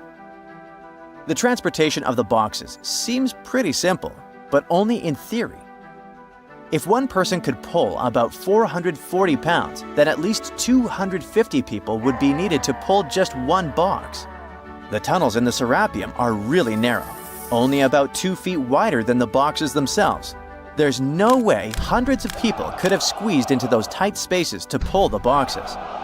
And even if they did, how would they turn the box in the cramped corridor, lower it into its niche, and place it perfectly in the middle? Somehow they did this 24 times, and every box is centered perfectly. Plus, the chambers were dusty, and there were no signs of soot from lamps. This means they must have worked in almost complete darkness. The real use of the boxes could also be different.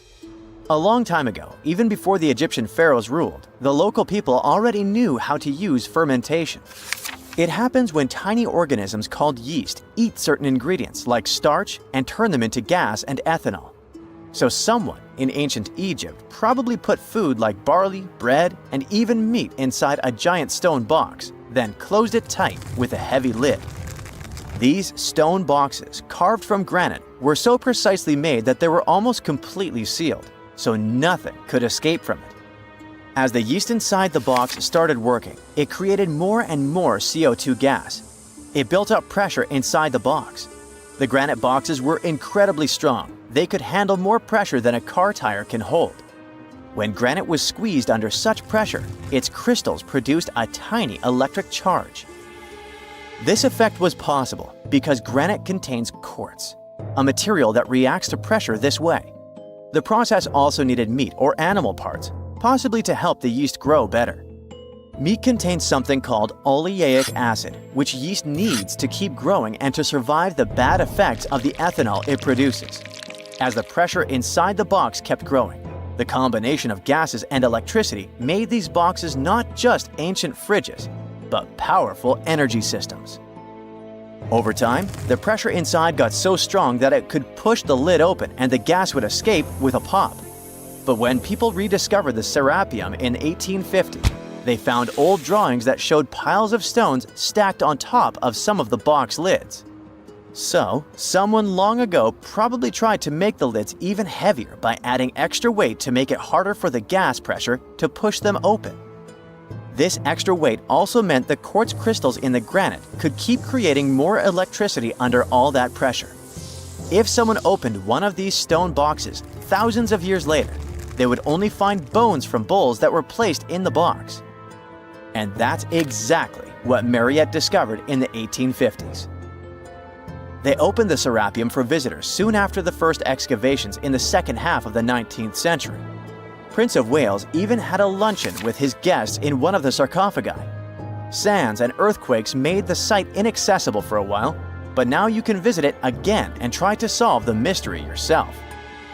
With new tech, we could have answers to many other historical mysteries soon.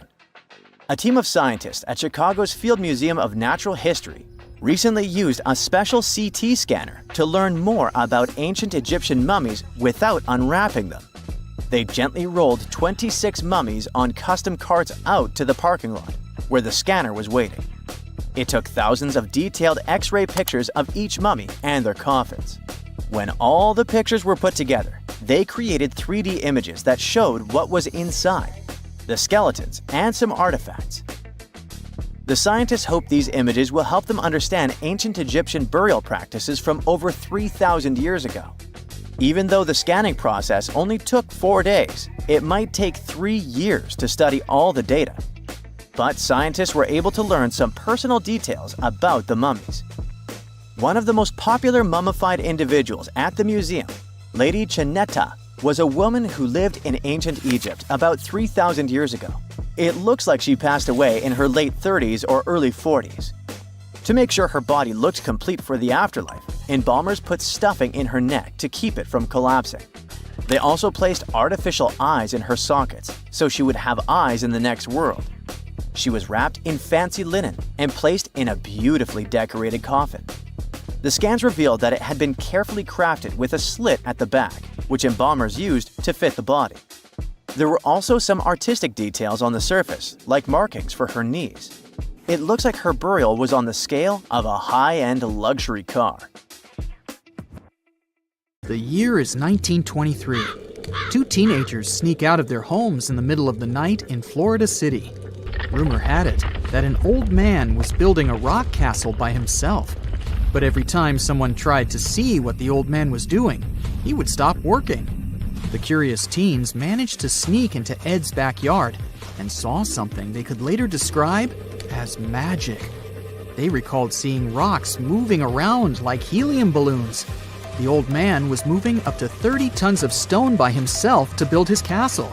Even if he didn't allow anyone to see him working, he would proudly talk about it around the town. But whenever people asked how he was building a stone castle all on his own, he simply answered, "I cracked the secret of the pyramids." This story begins in Latvia, Edward Leedskalnin's home country. Edward was born in a small village on January 12, 1887. He was born in a family of stonemasons, which is probably where he learned ancient techniques of building. However, he grew up as a sickly boy, which meant he could never carry much weight or undergo heavy physical activity. At the age of 26, an unfortunate turn of events determined Ed's fate. The love of his life broke off their engagement, and heartbroken Ed decided to move to the United States. He lived in a couple of American states before finally moving to Florida, where his life's adventure started. Ed spent years searching for the right spot of land to build his dream house. He always rejected good farmland. When people wondered why, he only smiled. Finally, when he bought land of his own, it was deemed terrible by his close friends. The soil was bedrock. He could neither plow nor farm it, but it seemed perfect for what he was seeking to build. Ed's close friends would often describe him as eccentric. When asked why he wanted to build a house, he would only say, "It's for my sweet 16. Someday she's coming back." Then, he changed the topic of the conversation. It took Ed about 30 years to finish Coral Castle, and he did it all by himself. He would only work under the cloak of night and never let anyone see what he was doing. The completed Coral Castle embodies a number of unsolved mysteries. If you were to visit the site back then, you'd have to go through a 9-ton, 8-foot-tall revolving gate door that even a kid could push with just one finger. Ed was so proud of this door that he originally named the site Rock Gate Park. It was renamed Coral Castle only much later, after Ed's passing. Once inside, visitors would access the incredible wonders of Ed's constructions: towers, mystic symbols, furniture, and swing sets, all made entirely of monolithic blocks of stone. The stones are set on top of each other, using only their weight to keep them together. And believe it or not, the entire park gathers around 1,100 tons of stone. Today, if you visit Ed's living quarters, you'll even see the simple instruments he used to construct all of this: chisels, hammers, ropes, and pulleys. The type of work he did is difficult even with modern-day equipment, let alone without it. Coral Castle's main mystery lies in how Ed managed to do it. The only photograph of Ed Leedskalnin at work shows a simple leverage structure of a chain hoist attached to a wooden tripod. The tripod was made of old telephone poles with a small wooden box on top. What was in the box is, of course, a mystery. Unfortunately, he took his secrets with him, not sharing the truth of his work with anyone else. Yet, not all is lost, as there are many theories and speculation surrounding what could have happened there. One theory says that there is a harmonic grid inside the Earth's surface, something that would create anti-gravity spots around the globe.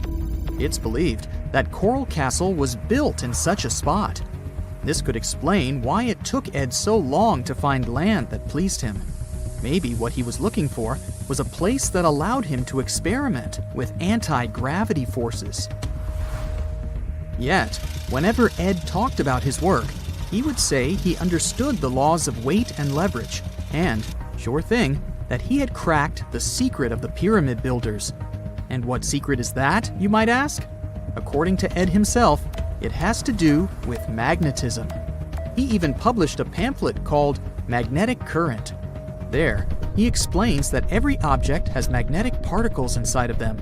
A person just needs to understand where they are located inside such objects. This way, objects can be lifted and moved around without much effort, just like moving something heavy underwater. Researchers say that if we assume Ed Leedskalnin and the pyramid builders used the same technique, then it would only have taken 4,700 workers to build the Great Pyramid of Giza, instead of the 20,000 to 100,000 that is currently estimated. But this story just keeps on getting more and more mysterious. In the late 1920s, Ed was finishing the construction of Coral Castle in Florida City. Rumors about his work had spread around town. People said Ed was hiding a stash of money somewhere in his living quarters.